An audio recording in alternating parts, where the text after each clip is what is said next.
Microsoft, if there is one concept that describes who we are and what we do, it is innovation. That is the single word that captures the true essence of our efforts. But what is the true meaning of innovation? Is it just a vague definition? Is it a badge on the shirt of an employee? Or is it a poster on the cafeteria wall? No. Innovation constitutes the backbone of our corporate DNA. We are practically made of it. We live by it. We breathe it. And it can be easily summed up in two simple words: question everything. One solution against another. One idea against another. The better for the good. The best for the better. Nothing less, nothing more. It is our team of creative thinkers that gets us there. People who know that in order to agree, they must first see things differently. The 1,700 IT professionals of 20 different nationalities across the Intrasoft Group are the people behind all the innovative breakthrough technology products and services we deliver across 70 countries. From our cutting-edge e-customs technologies to digital analytics solutions, our people know well that innovation, first and foremost, is an exercise for daring hearts and brains. A leap out of one's comfort zone. Innovative minds are the reason we grow strong for the last 20 years. Because innovation is not written, it is coded into our DNA.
Για περισσότερα από 30 χρόνια, το Ινστιτούτο Βιομηχανικής Εκπαίδευσης και Κατάρτισης προσφέρει γνώσεις και δεξιότητες για πρωτοπορία. Με προγράμματα προσαρμοσμένα στις ανάγκες των συνεργατών μας, εκπαιδευόμενων και επιχειρήσεων. Προγράμματα που ενσωματώνουν την καινοτομία και εξωστρέφεια, που αναδεικνύουν δεξιότητες, συνδέουν τη γνώση με την αγορά εργασίας, προετοιμάζουν για τις εξελίξεις.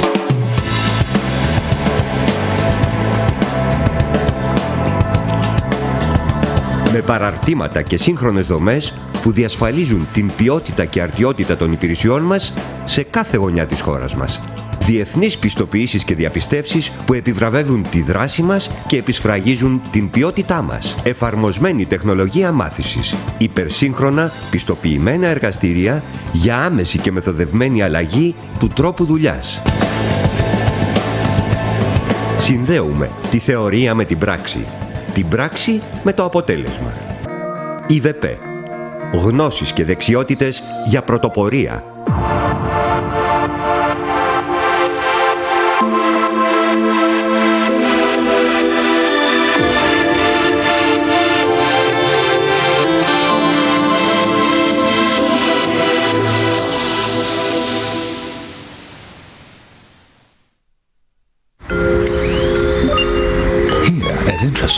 If there is one concept that describes who we are and what we do, it is innovation. That is the single word that captures the true essence of our efforts. But what is the true meaning of innovation? Is it just a vague definition? Is it a badge on the shirt of an employee? Or is it a poster on the cafeteria wall? No. Innovation constitutes the backbone of our corporate DNA. We are practically made of it. We live by it. We breathe it. And it can be easily summed up in two simple words: question everything. One solution against another. One idea against another. The better for the good. The best for the better. Nothing less, nothing more. It is our team of creative thinkers that gets us there. People who know that in order to agree, they must first see things differently. The 1,700 IT professionals of 20 different nationalities across the Intrasoft Group are the people behind all the innovative breakthrough technology products and services we deliver across 70 countries. From our cutting-edge e-customs technologies to digital analytics solutions, our people know well that innovation, first and foremost, is an exercise for daring hearts and brains. A leap out of one's comfort zone. Innovative minds are the reason we grow strong for the last 20 years. Because innovation is not written, it is coded into our DNA.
Για περισσότερα από 30 χρόνια, το Ινστιτούτο Βιομηχανικής Εκπαίδευσης και Κατάρτισης προσφέρει γνώσεις και δεξιότητες για πρωτοπορία. Με προγράμματα προσαρμοσμένα στις ανάγκες των συνεργατών μας, εκπαιδευόμενων και επιχειρήσεων. Προγράμματα που ενσωματώνουν την καινοτομία και εξωστρέφεια, που αναδεικνύουν δεξιότητες, συνδέουν τη γνώση με την αγορά εργασίας, προετοιμάζουν για τις εξελίξεις.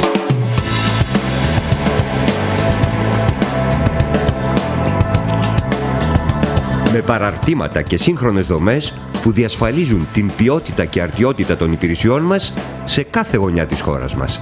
Διεθνείς πιστοποιήσεις και διαπιστεύσεις που επιβραβεύουν τη δράση μας και επισφραγίζουν την ποιότητά μας. Εφαρμοσμένη τεχνολογία μάθησης. Υπερσύγχρονα, πιστοποιημένα εργαστήρια για άμεση και μεθοδευμένη αλλαγή του. Συνδέουμε τη θεωρία με την πράξη. Την πράξη με το αποτέλεσμα. ΙΒΠ. Γνώσεις και δεξιότητες για πρωτοπορία.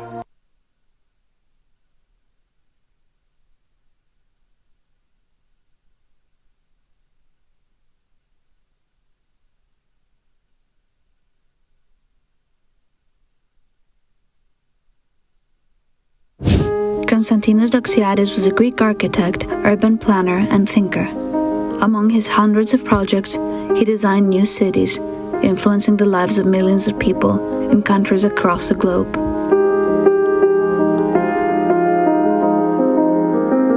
Doxiadis was born in 1913 in Stenimikos, in southern Bulgaria, though soon after his family was displaced to Greece. In 1940, he fought for the defense of his country from fascist attack. In post-war years, he masterminded the reconstruction of the ravaged country. He later claimed that the experiences of childhood displacement and reconstruction were the two main influences in his working philosophy. Doxiadis' projects in more than 40 countries ranged from the design of large-scale buildings to the design of new cities to the settlement programs for whole countries. In a pioneering step, Doxiadis conceived of planning as a multidisciplinary science. We have nature and man and society and the networks and the shells. 5 elements, but they can be seen in several ways. I mentioned already several. The economist can see it in one way. The social worker, the administrator, the technologist, or the one interested in cultural problems, aesthetic problems. One of Doxiadis' central beliefs was what he called the human scale. He refused to allow high-rise buildings in his plans, believing in the concept of the neighborhood. He was one of the first to speak of the dangers of man-made pollution.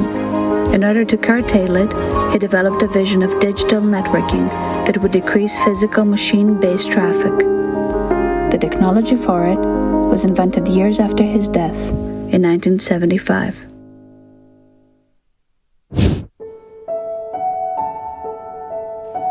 Being an entrepreneur is a bug. It's an affliction I always had in my life. You see, you shouldn't lose sight of your purpose. What is your purpose? I want to build a company that is at least as good as the company that Thomas Edison did. The first thing that led to MIT was when I decided what country I wanted to build that company. When I wanted to pick my thesis, what I want to do is to work in preparing for my creation of my company, based on my inventions. The invention that I came up with for that company is to convert heat into electricity by boiling off electrons. For the first time, MIT used its own money to support my thesis. I turned the pages of the New York Times and found that the disease that killed more Americans every year is heart problems. I decided right there, that's our next business. We're gonna make an artificial heart. It's useful to set a certain direction you want to go. After you set the direction, don't focus in your goal. Focus in enjoying the ride.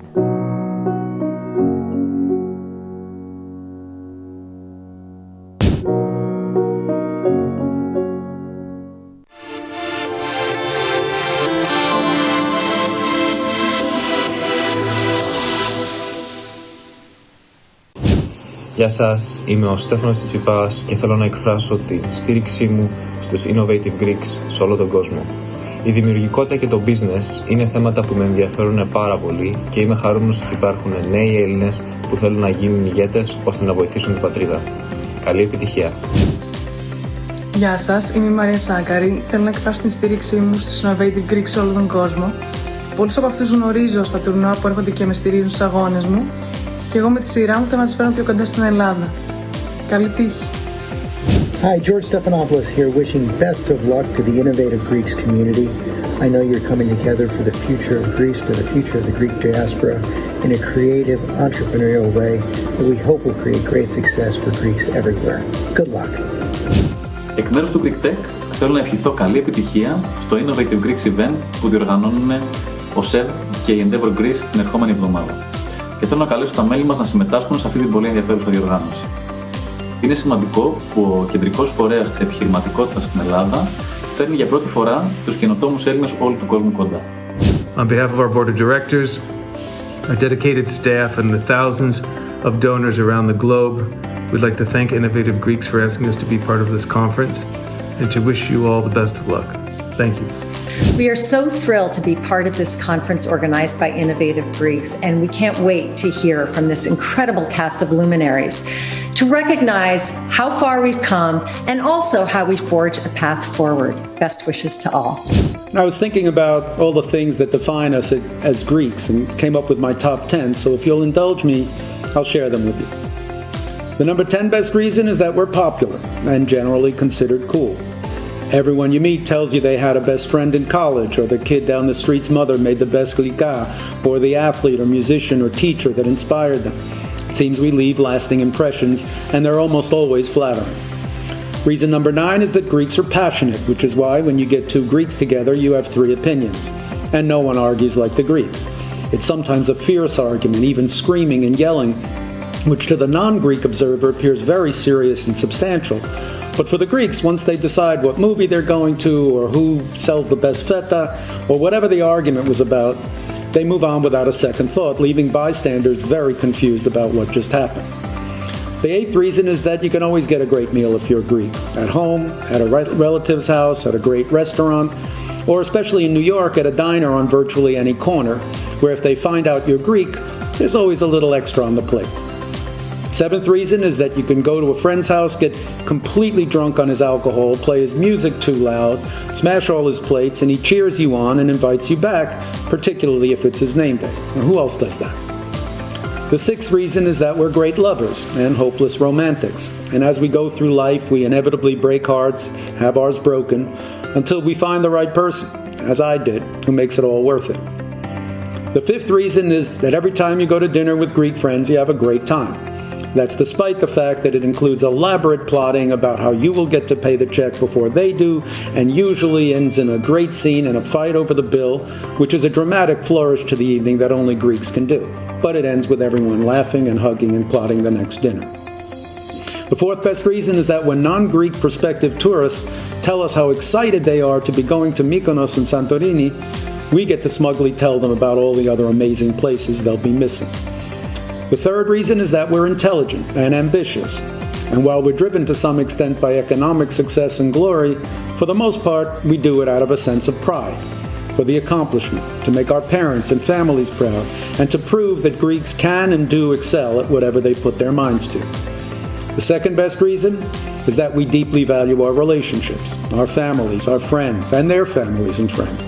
We stick together, we look out for each other, which is what makes an event like this so wonderful, to see so many of us gather to share our thoughts on being Hellenes and to discuss the future of the country we deeply love. And finally, the best reason to be proud of being Greek, evidenced by this event, is to believe that the best years of Greece were not just the massive contribution of our ancient ancestors, but the great future years ahead. Thank you very much.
Innovative Greeks. A couple of months ago, this was nothing more than an idea between a few friends. And over the past few months, this has become an event where over the course of the next 2 days, more than 10,000 people have registered to watch. Our motto is speak less and do more. That's why in 2018, we produced a study with more than 70 proposals to the Greek government. We're excited to kickstart Innovative Greeks with so many more organizations involved. The timing is perfect. 2020 was the best year for Greek innovation yet. In some ways, we're scientific refugees. We as well have abandoned at one point in our lives reasonably predictable and well-defined academic scientific careers to go do something different. Coming from my family, my roots, the focus on education, the belief that because I'm Greek, I could do anything. I could be a hero. I really liked there's an inherent attraction of helping people and do it in a way that is transformational for their lives. Welcome, everyone. This is our second panel of the day, and we have some amazing guests, most of which I know. Now it's a golden opportunity that Silicon Valley is a mindset to really propel ourselves forward and do it in a way where everybody can partake. Protocols around consumer data, the potential of technological infrastructure has changed so much. And so I think there is just really a moment now for these types of global businesses. We do have universities, they produce lots of excellent talent. Somehow we need to be able to leverage those things, right? There's a huge gap between having a new idea, a concept, let's say, something you can prove with a small experiment in the lab and write a paper about, to having a real product. Scaling doesn't mean that new ventures should disavow their startup identities and embrace large company dogma once they're positioned for growth. The talent oftentimes comes from universities in the form of founders, executives, and also engineers. Many governments around the world, and most recently Greece, have recognized that encouraging production activity in their locations creates economic activity. Two things that I think go hand in hand in Greece that I think this government has done a great job at getting ahead of is the banking system and the legal system. The question that companies are trying to answer is how they can make their software developers more productive to be able to go faster and capture those opportunities. You cannot get to all the markets, you cannot get to all the customers, and even if you get to, you cannot serve all of them. The quality of the panelists we had the chance to witness a few minutes ago, who readily agreed to participate in this event, the fact that over 10,000 Greeks have already signed up to engage in the Innovative Greeks platform. We saw 2 record-breaking exits last year. Microsoft acquired Softomotive and Delivery Hero acquired InstaShop. At the same time, your government has introduced many incentive schemes to enhance Greece's competitiveness as a place to live and work. It is particularly important if we want to really change the country and think in terms of 10x rather than 10% incremental change, that we build a level of trust between the state, between the political elites, and between the citizens, which clearly was not there over, I'd say, many decades. And certainly that level of trust was actually shattered by the crisis. Innovative Greeks aspires to turbocharge these trends. It is aiming to bring together the global community of Greeks working in tech, life sciences, or innovating in any other field. And let me take this opportunity on behalf of both Constanza and myself to publicly thank the Endeavor and SEV teams who have brought this initiative this far and set up this fantastic event.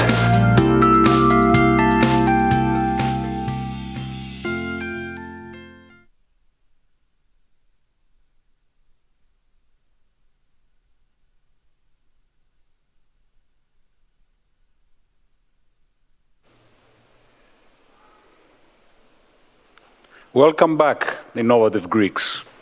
Yesterday was really a very special day for all of us. After a lot of hard work, and I have to thank Maggie, I have to thank Rosa, and I have to thank Katerina in particular, because it was a small team of very dedicated people. We made it happen. And it really felt like a new beginning. It felt like the beginning of a great adventure, almost. And it was so much full of optimism, inspiration, emotion, but also sort of felt like a collective or a virtual hug.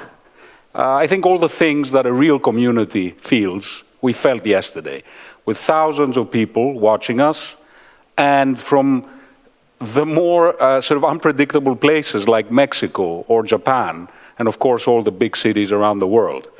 Now, yesterday I think we learned a few things that were new, and were reminded of certain things that we all know very well, but were spoken to and explained so beautifully that the impact was all the greater.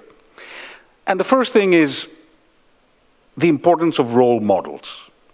I think our first panel yesterday, with Stelios Papadopoulos moderating, everybody talked about this incident of their father giving them a clipping of Roy Vangelos, the CEO of Merck, and how this man became a role model for all of these people in the life sciences and the biotech space.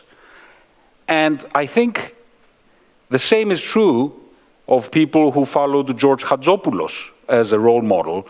And even my grandfather, who was an engineer and went to the States at the age of 16, Thomas Edison was his role model. And it's so great to begin having Greek role models in that sense. So the first thing was just role models, the importance.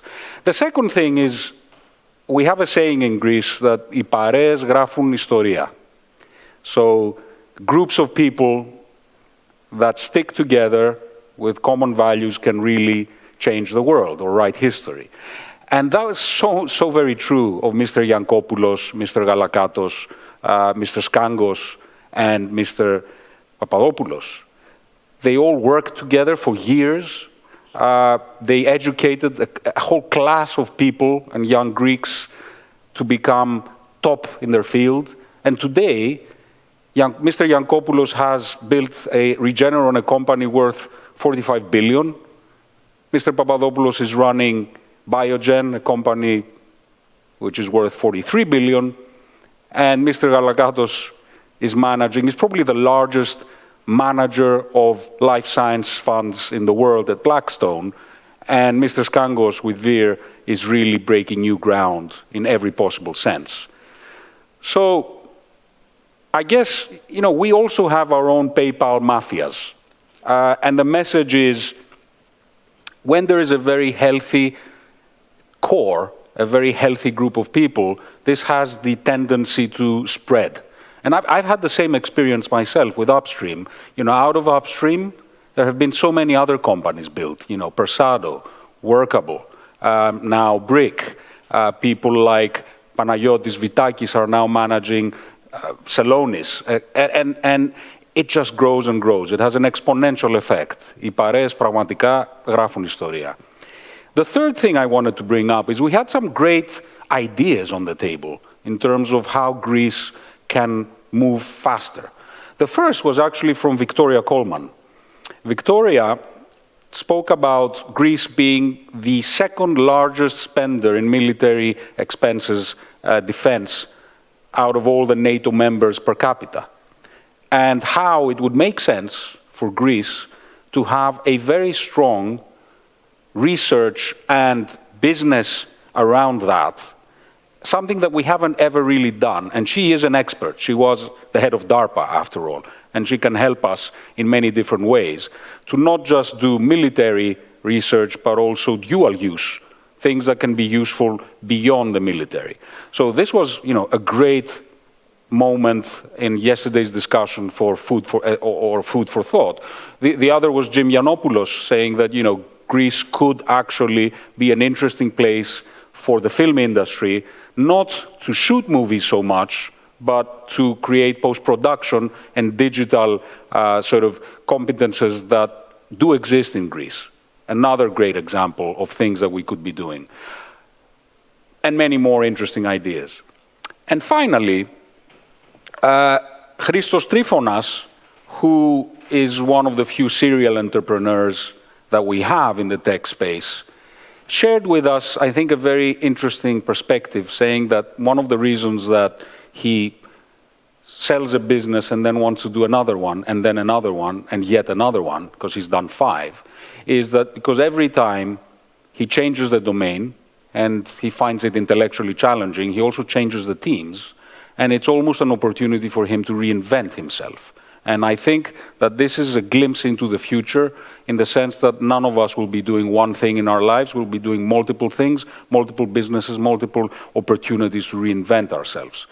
So with that behind us, a wonderful first day. Today, we are more focused on Greece. Yesterday was more about our international Greeks. Today, we will be focusing more on what is happening here.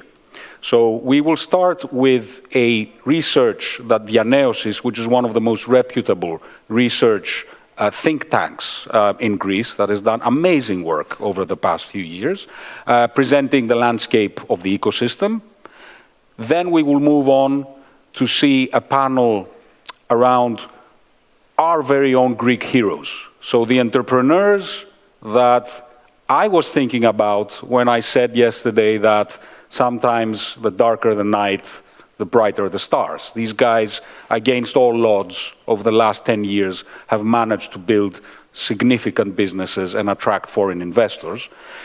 Following that panel, we will move to some of the top investors around the world that have taken the leap and invested in those Greek businesses.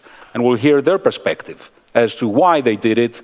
What more do we need to do to increase their exposure to our country, and have a very fruitful discussion around that topic that Apostolos Apostolakis, one of our top VCs, will be taking on to the next panel, which will be all about the Greek VC ecosystem and how they're investing in startups and what impact has this investment had. So I welcome everyone to this second day of Innovative Greeks, and we will start with the Dianeosis study and Theodoris Georgakopoulos, one of our best journalists and researchers.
Καλησπέρα σας και ευχαριστώ πάρα πολύ για την πρόσκληση. Είμαι ο Θεοδωρής Γεωργακόπουλος και θα σας μιλήσω για μια καινούργια μελέτη της Διανέωσης για την έρευνα και την καινοτομία στην Ελλάδα.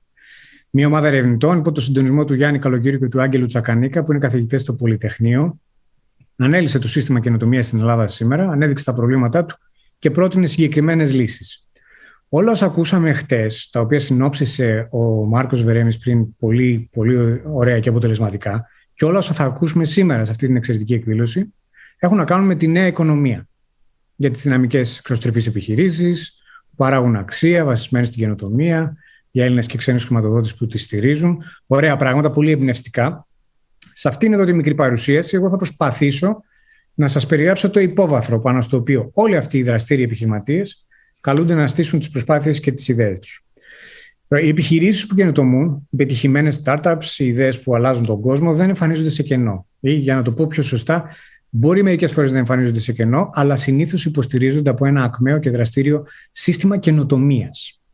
Το σύστημα καινοτομίας κάθε χώρας ή περιοχής το συνθέτουν οι οργανισμοί που παράγουν γνώση, όπως τα πανεπιστήμια, τα ερευνητικά κέντρα, το εκπαιδευτικό σύστημα συνολικά που εκπαιδεύει τα μυαλά που τελικά παράγουν τη γνώση και εργάζονται πάνω σε αυτή, και οι επιχειρήσεις που μετατρέπουν τη γνώση σε προϊόντα και υπηρεσίες που προσθέτουν αξία και πλούτο στην οικονομία.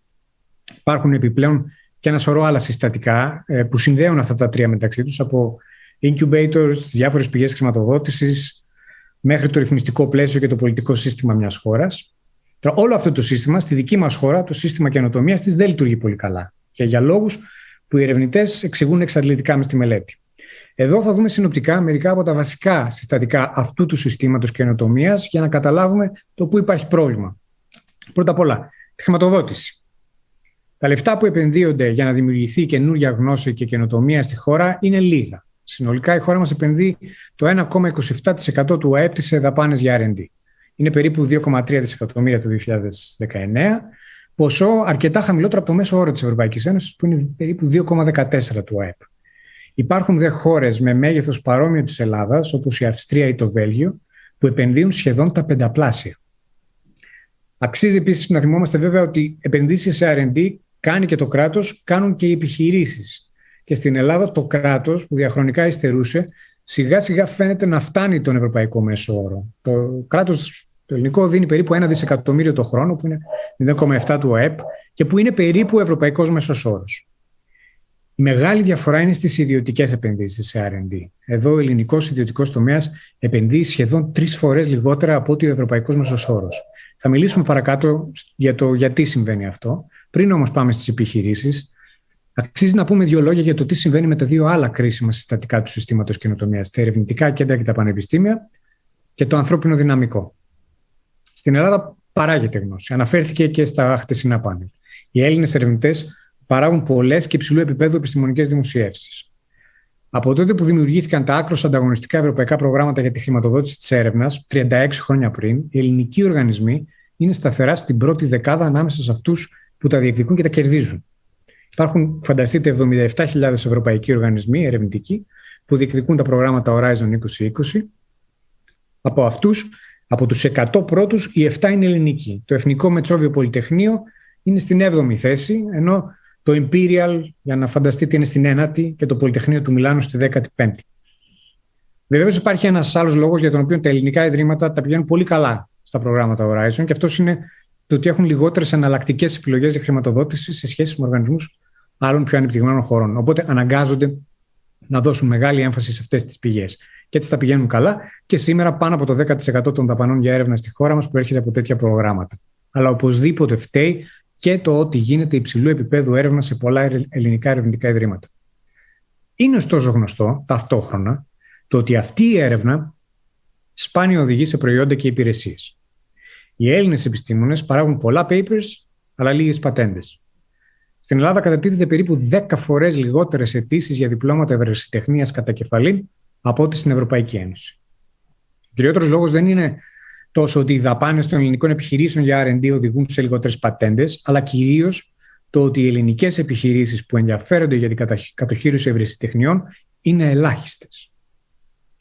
Πριν πάμε στις επιχειρήσεις, επιπλέον, για να περάσουμε και στο θέμα του ανθρώπινου δυναμικού.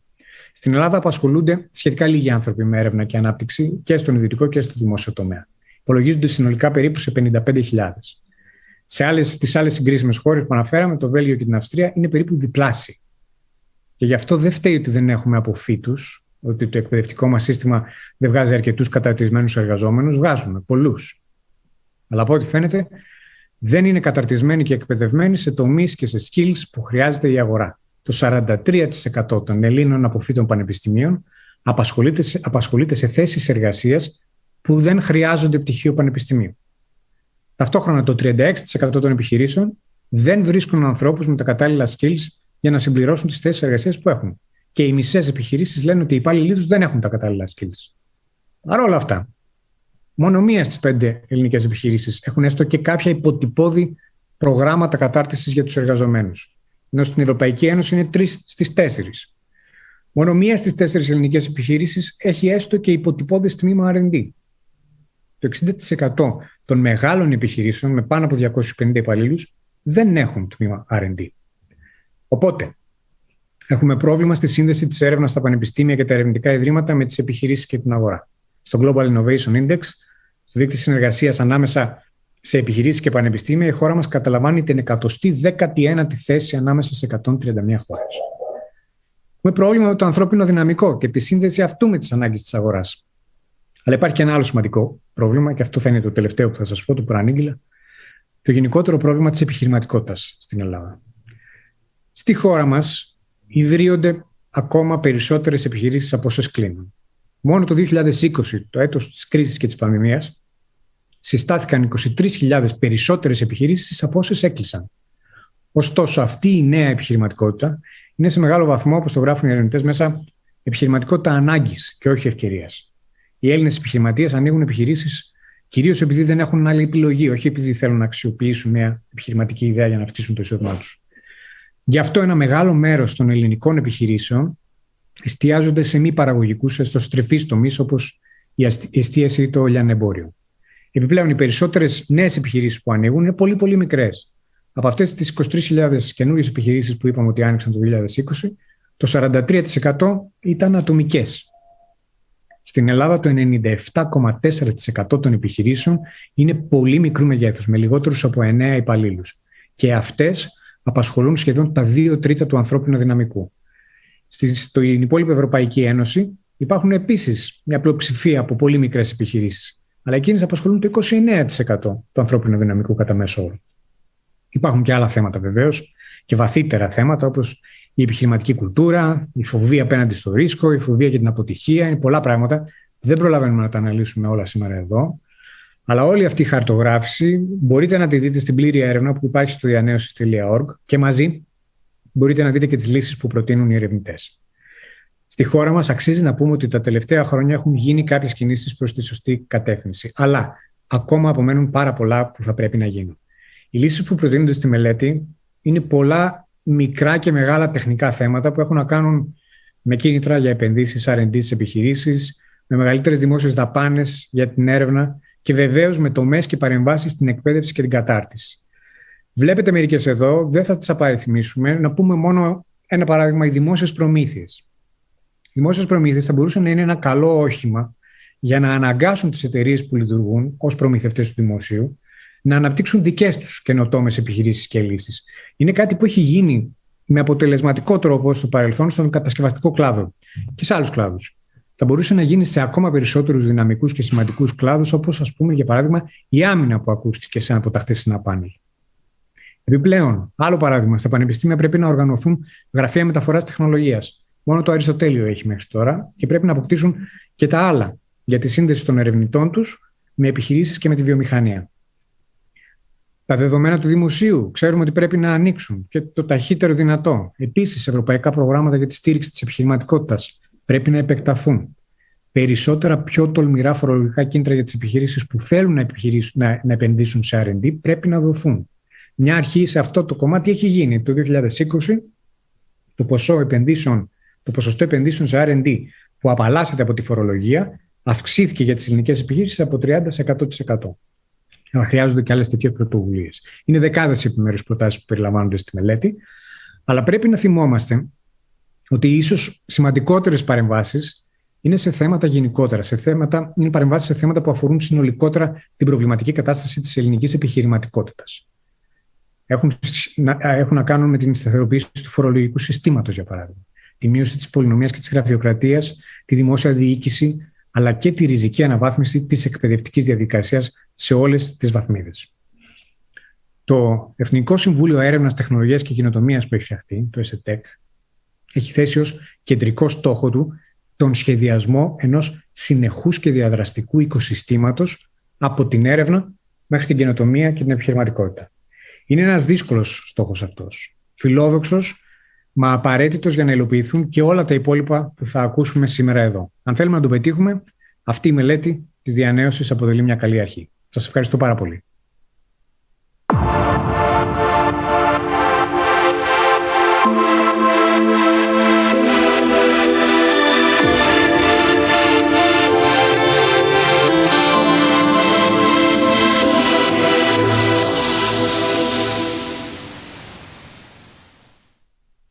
I've had the opportunity to actually read the report that Thodoris was talking about, and I really encourage everyone to do the same. It's a very, very interesting report with very, very important findings. Now, we have a message from our Deputy Minister of Foreign Affairs, Mr. Kostas Fragogiannis, and everyone should bear in mind that in order to activate all these Greeks around the world, but also serve a lot of Greeks that are building businesses around the world, the role of embassies and consulates is of paramount importance. Hence, this message is particularly relevant. Καλημέρα. Θα ήθελα να εκφράσω καταρχάς τις ευχές μου για κάθε επιτυχία στο Innovative Greeks, στην πρωτοβουλία που έχει πάρει ο SEV με το Endeavor Greece και που αναφέρεται στην κοινότητα των Ελλήνων της καινοτομίας. Στο Υπουργείο Εξωτερικών η καινοτομία είναι σε πολύ υψηλή βαθμίδα σε όλα όσα σκεφτόμαστε, σε όσα φιλοδοξούμε και σε όσα κάνουμε. Το project Smart and Sustainable Island της Αστυπάλαιας είναι ένα παράδειγμα του πώς μπορούμε να βάλουμε την καινοτομία, την πρωτοπορία, την τεχνολογία σε υψηλή βαθμίδα και να δημιουργήσουμε κάτι το οποίο αφήνει ένα πραγματικό αποτύπωμα μιας εικόνας του μέλλοντος στη σημερινή εποχή. Μια άλλη πρωτοβουλία για την οποία θα ήθελα να σας μιλήσω μισό λεπτό είναι αυτή που αναφέρεται στην επιστημονική διπλωματία. Στο νέο σχέδιο νόμου που ψηφίζεται αυτές τις μέρες στην Βουλή των Ελλήνων υπάρχει συγκεκριμένο άρθρο το οποίο εισάγει για πρώτη φορά στην ιστορία μας την έννοια του επιστημονικού διπλωμάτη. Είναι η δυνατότητα του να μπορούμε να φέρουμε κοντά τις ακαδημαϊκές και τις επαγγελματικές κοινότητες ανάμεσα σε δύο χώρες, ανάμεσα στις δύο πλευρές του Ατλαντικού, αν αναφερθώ στη Βοστόνη, όπου θα εφαρμόσουμε για πρώτη φορά σε πιλωτικό επίπεδο την έννοια του επιστημονικού διπλωμάτη. Πρέπει οι ακαδημαϊκές κοινότητες των Ελλήνων του κόσμου και γενικότερα των πανεπιστημίων στα οποία οι Έλληνες δραστηριοποιούνται να έρθουν σε επαφή με τους συναδέλφους τους στην Ελλάδα, να έρθουν σε επαφή με τις επαγγελματικές κοινότητες στην Ελλάδα και στην Αμερική, οπουδήποτε και αν είναι αυτές, προκειμένου να αναδείξουν την καινοτομία και να την αναγάγουν στο επίπεδο που της αξίζει.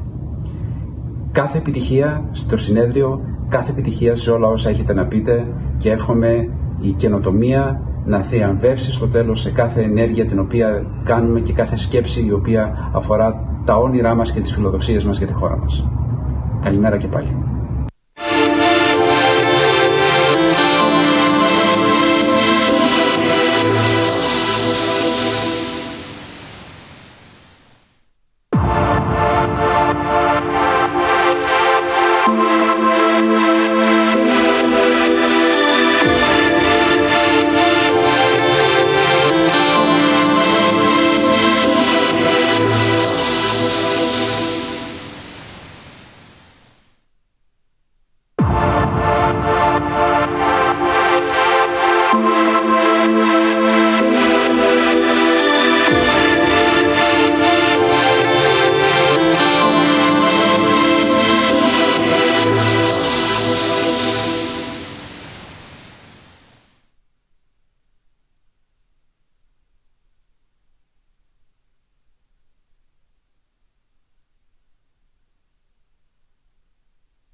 I am delighted to coordinate a discussion today between two young, actually still in their 30s, but very accomplished guys.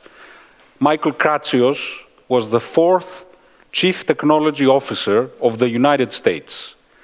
And obviously, it's a great privilege to be able to pick his brains and discuss with him where Greece can go next. And with Michael, we also have Kyriakos Pierakakis, the Minister of Digital Governance. I was delighted when I found out that he would be minister in that position. I've known him for years.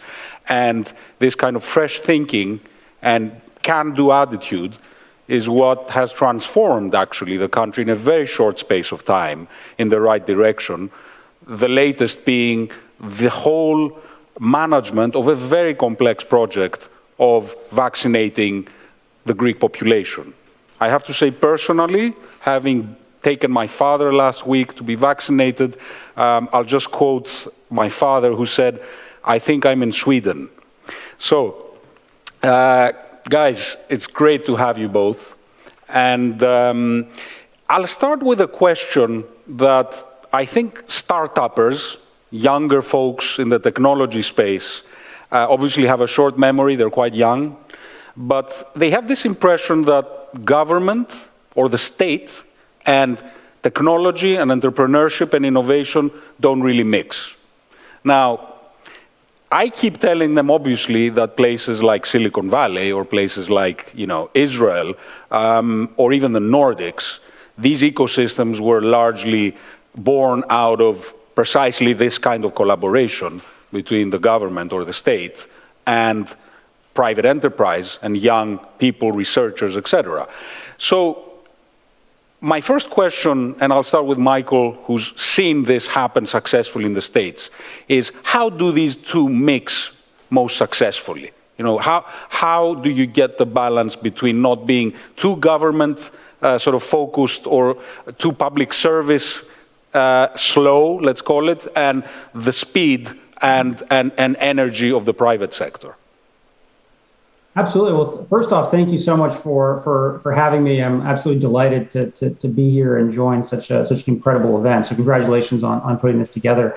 To your question, I think the answer that I always give and I always like to talk about is the power of what I like to call the innovation ecosystem. It's something that has to be sort of one part private sector, one part academia, and one part government. And there's no way that an innovation ecosystem can succeed without each part of the ecosystem pulling together and adding its value to the system. And I think what the United States has successfully been able to do over the past 50 years or even longer has been to really leverage the strengths of each of those pillars of the innovation system to drive technological discovery and leadership. So, for example, the federal government can be really good at investing in early stage, pre-competitive, basic research and development that industry is often not incentivized to do because the commercial sort of benefits won't be seen for many years to come.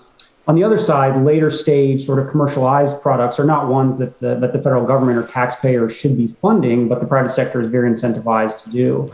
And kind of in the middle, the gel and kind of glue that holds that together is the academic community, which is able to actually do the research and continue to drive innovation forward. So, when you think about where the greatest sort of discoveries come out of the United States, you think of things like DARPA, for example. I know you had Dr. Coleman on earlier.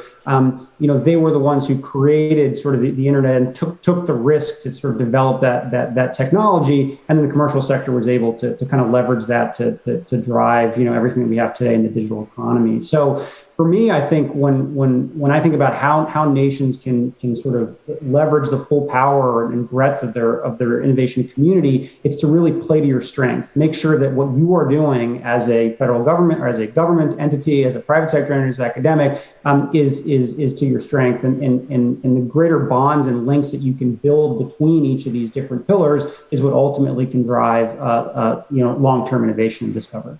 Indeed, Victoria yesterday did mention that Greece, which I didn't know, by the way, that it's the second highest spender after the United States per capita in defense after the United States.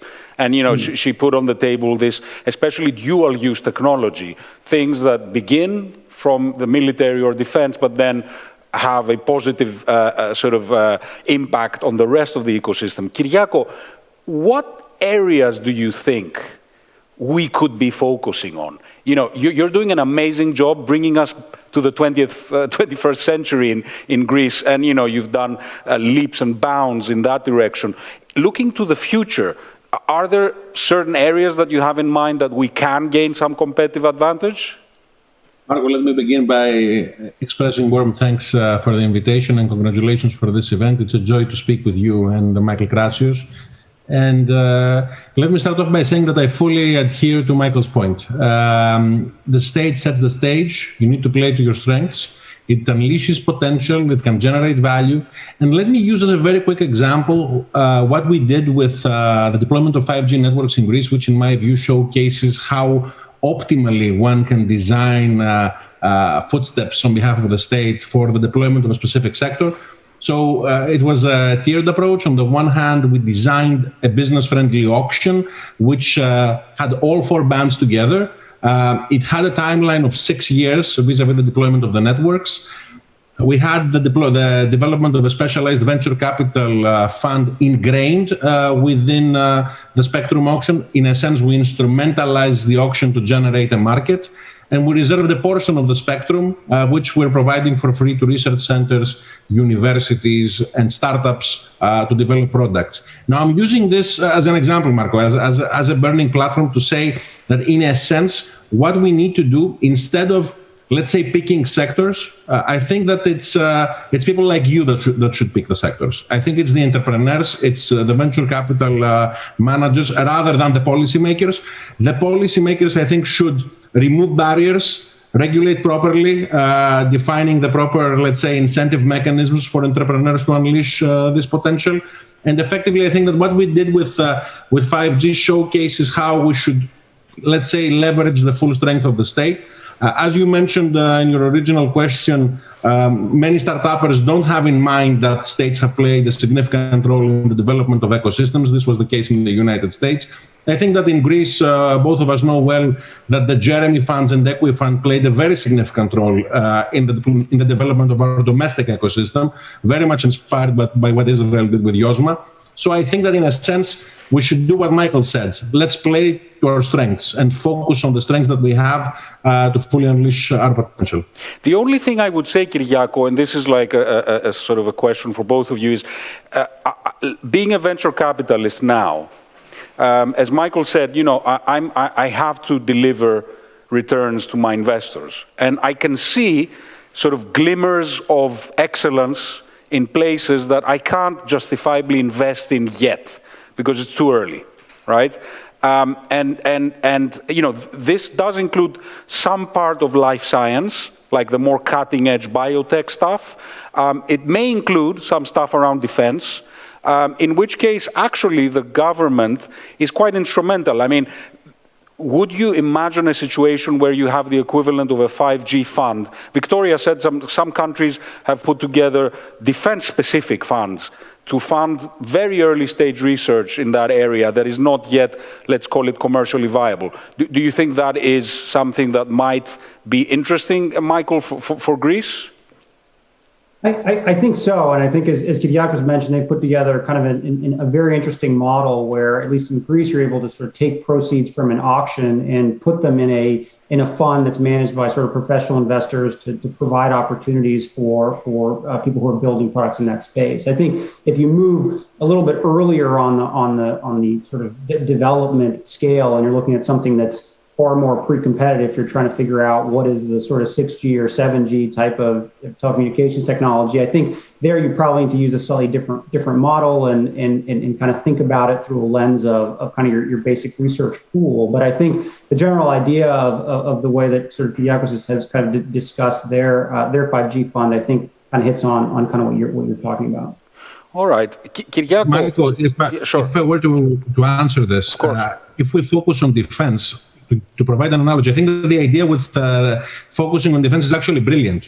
But what we have in mind, together with Nikos Panagiotopoulos, the Minister of Defense, is, for instance, to take the mandatory army service that we have in Greece and effectively inject digital skills, perhaps during this 1 year. So, in a sense, leveraging the resources that we have as a state and focusing on what we already do in order to optimize it in that sense, I think is the way to go forward. I think you're absolutely right. I'll give you a personal example. When we were hiring for Persado, experts in terms of creating algorithms that can generate language automatically, some of our best people were actually from Israel, and they had really kicked off their careers pretty much in the army while serving.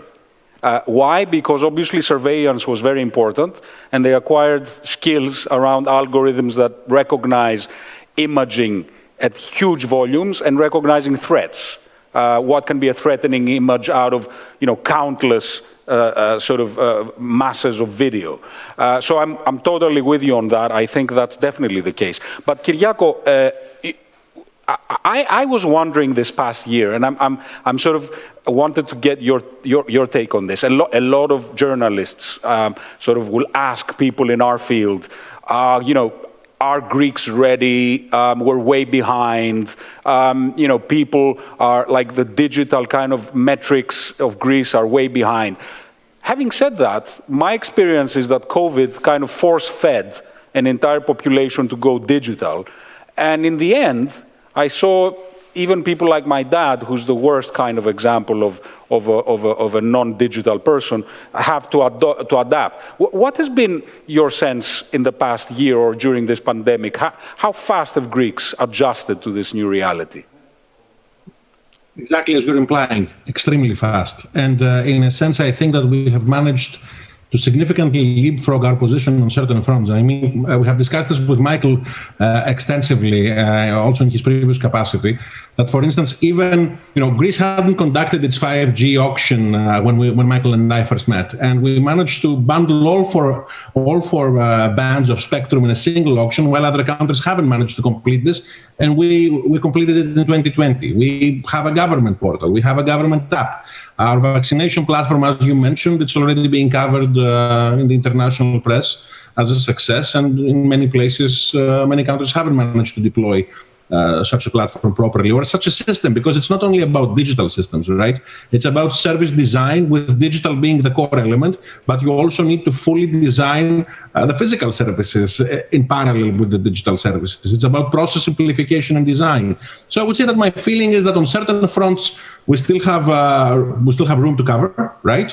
We still need to deploy digital systems. Even digitizing our files, Marco, I would say, in the Greek state is still a necessity in the cadastre or in the justice system or in the hospitals to create patient records. So on certain fronts, we still have outstanding work with third industrial revolution elements, but we're moving forward very quickly, and we will take advantage of EU funds in order to fully complete this leapfrog effect.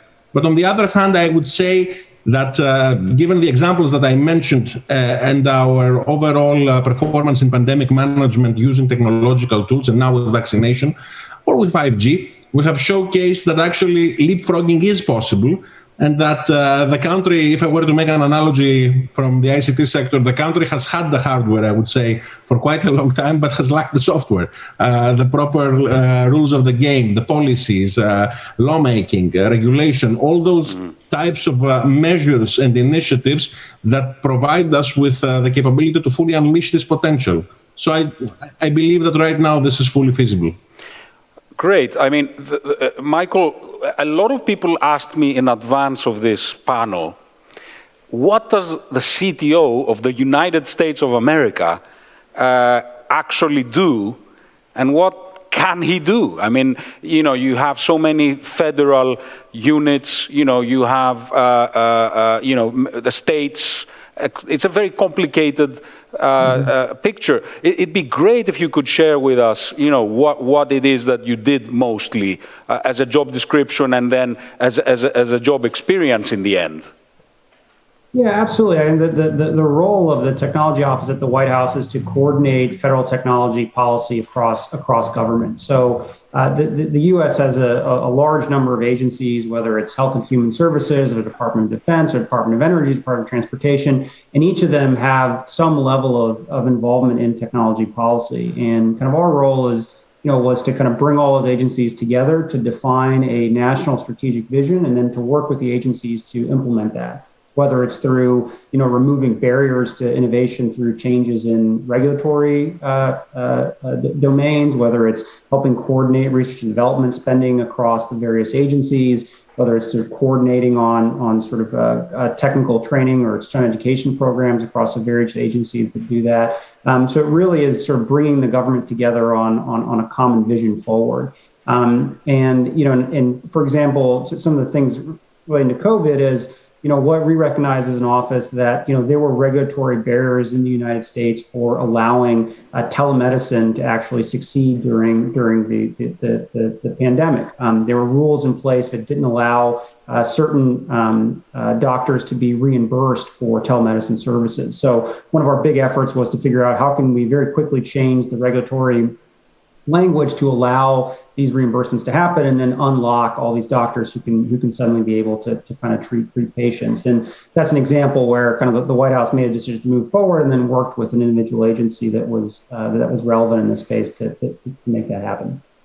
Okay, I mean, one of the dreams, right, in terms of digital governance in many people's minds is a situation a bit like Estonia, where essentially the government creates a digital interface which almost has like APIs, and literally either citizens or businesses can plug into these APIs and really gain even competitive advantage internationally because of that. Is the United States, before we go into Kyriakos on how we can do this here, is the United States anywhere close to something like this? No, honestly, I don't think the U.S. vision maybe maps directly to that. I think primarily because of our model of having 50 states who have their own systems and responsibilities. You have a federal government that has its own responsibilities, and there's creating a sort of national sort of database or registry of American citizens at the federal level is probably something that will never be palatable in the U.S.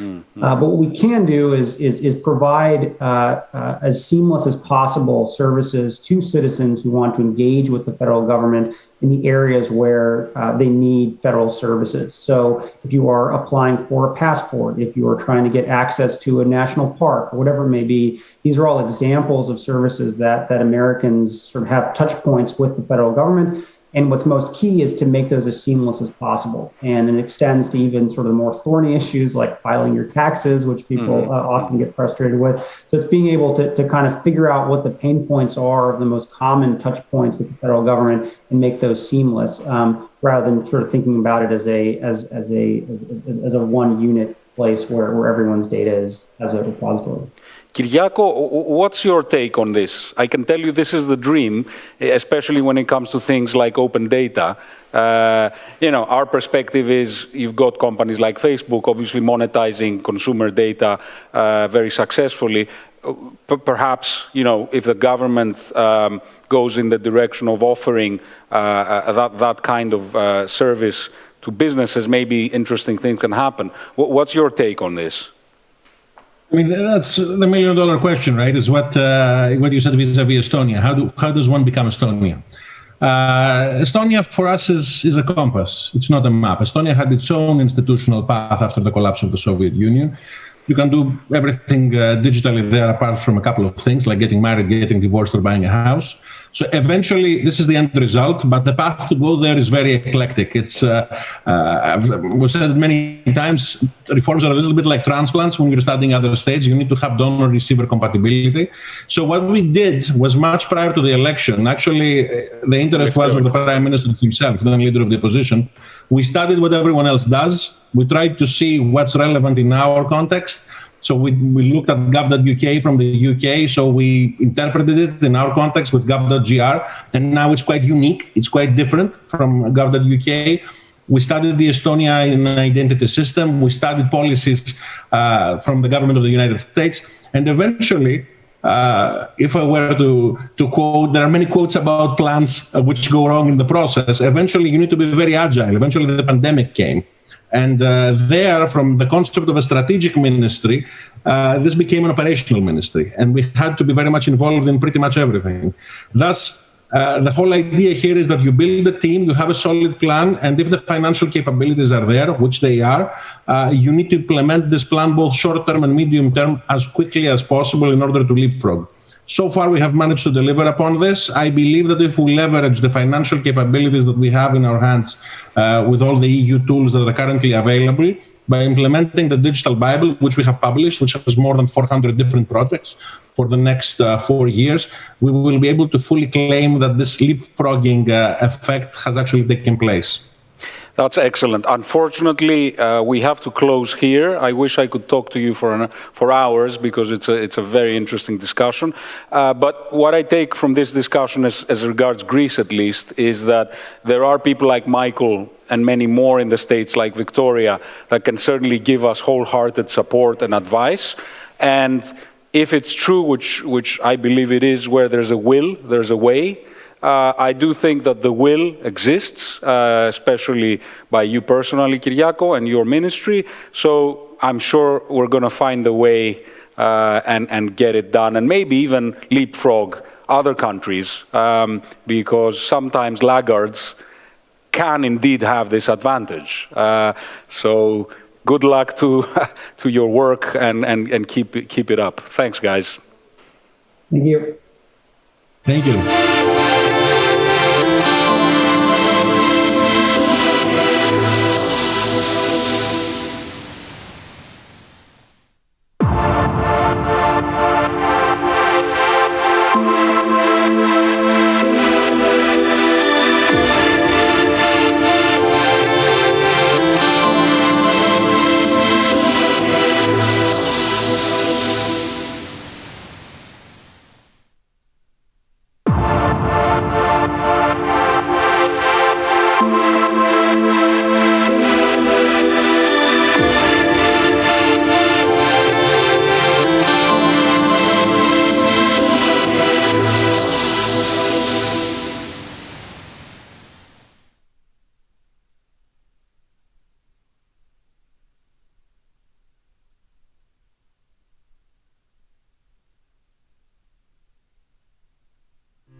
My favorite quote was actually my father's favorite quote, and I've loved it my whole life.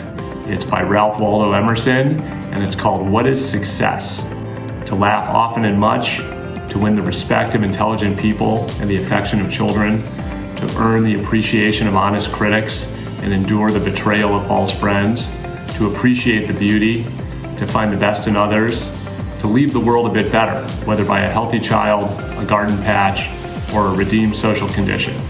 To know even one life is breathed easier because you have lived. This is to have succeeded." My favorite motto in life is nothing ventured, nothing gained. My favorite quote was written by Bertrand Russell in 1933. And it says that the fundamental cause of all trouble in the modern world is that the stupid are cocksure while the intelligent are full of doubt.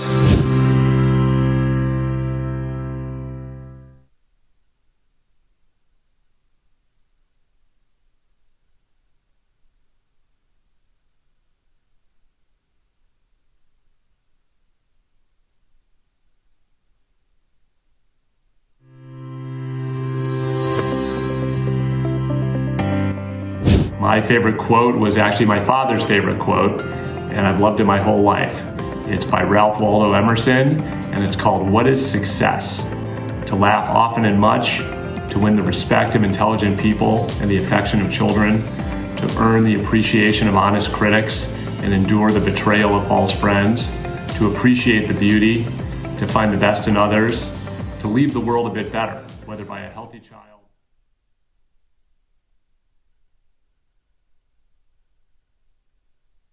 Hey everyone, welcome. My name is Andreas Stavropoulos. I am a board member of Endeavor Greece, but I'm also a long-term, I've been a venture investor now for over 20 years. Quote based in was Silicon actually Valley. my father's favorite quote, and I've loved it And I believe we're still having a quote playing, which is a great quote.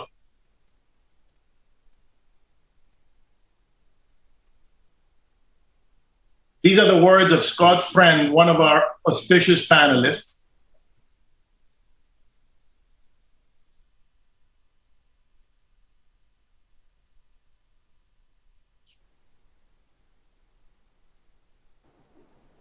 I didn't realize what a starring role I was going to have today.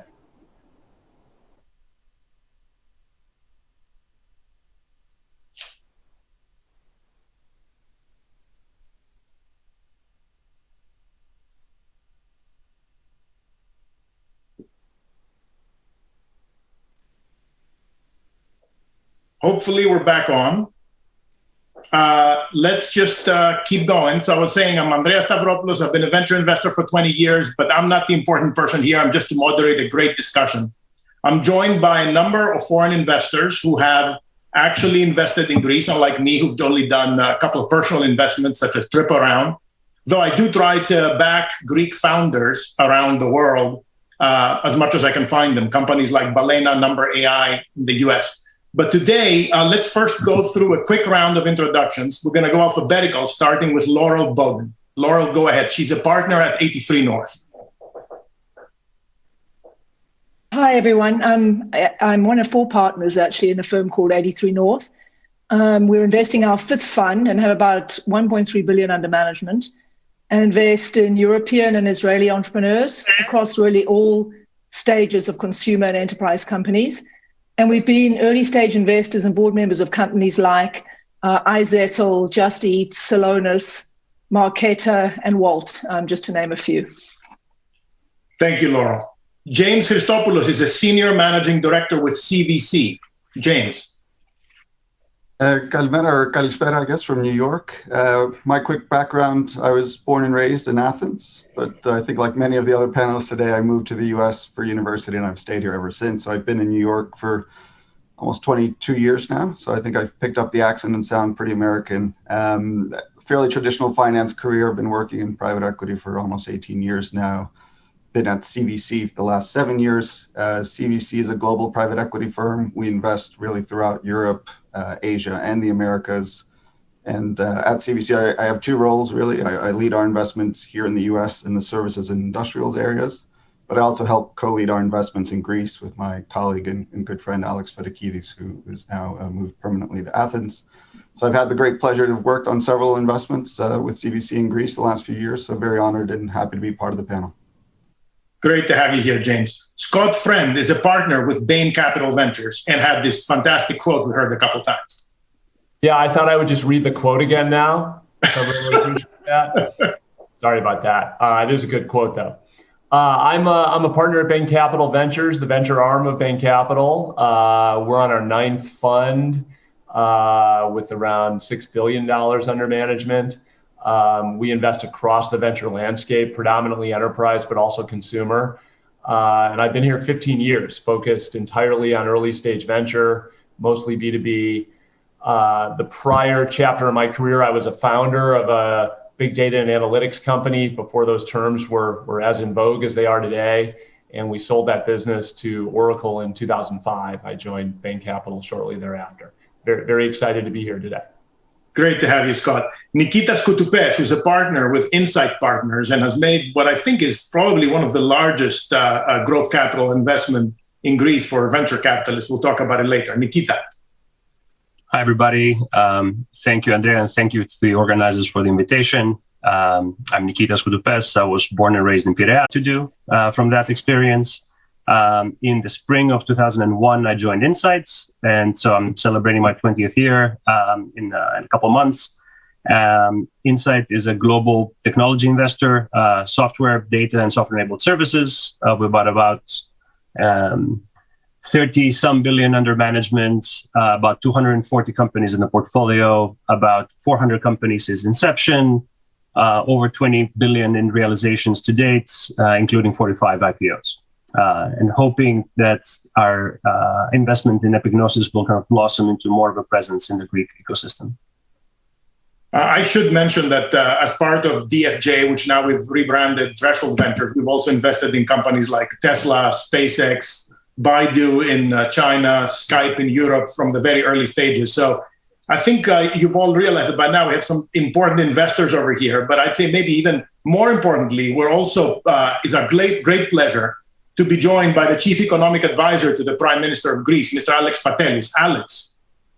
Thank you very much, Andreas. Good afternoon, good morning to everybody, and thank you so much for the invitation. It's a great pleasure to be here.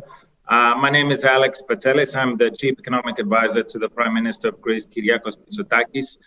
This is my first job in government and my first job with Greeks, as I like to say. My background is entirely in economics. I have a PhD in economics and then worked as an analyst and as an economist, as a strategist in Wall Street and also in the City of London for a number of years. And I ran my own research shop. I'm delighted to have joined the government. This is a reformist government that is working on changing Greece, and very excited to be part of this panel. Thanks. Great to have you, Alex. In fact, we're going to start with the first question to you. I'd like to start from like a macro level, and then we can make it more micro in terms of advice to particular entrepreneurs, all of that. But from a macro level, I mean, we know that there's a number of efforts such as, regeneration in Greece that trains a lot of people to join startups and other large companies. So there's a lot of private and non-profit efforts, but obviously the scale and scope of the government is unmatched. Can you briefly outline what you think are the most important new government initiatives to attract foreign investors, such as the group here, into the Greek ecosystem? Thanks so much, Andreas, for the question. It's a very difficult one to answer in a short period of time. I will highlight two areas. Obviously, this government very much believes in digital reform. We were preceded by Minister Pierakakis. The Ministry for Digital Reform did not exist, was created by this government and is implementing the so-called Digital Bible. Lots of projects here. I would also highlight Greece now has 5G operational in a number of major cities, and also the innovative Christos Fund, which used part of the proceeds from the auction to invest in 5G services. So for those of you interested in that, you can check it out.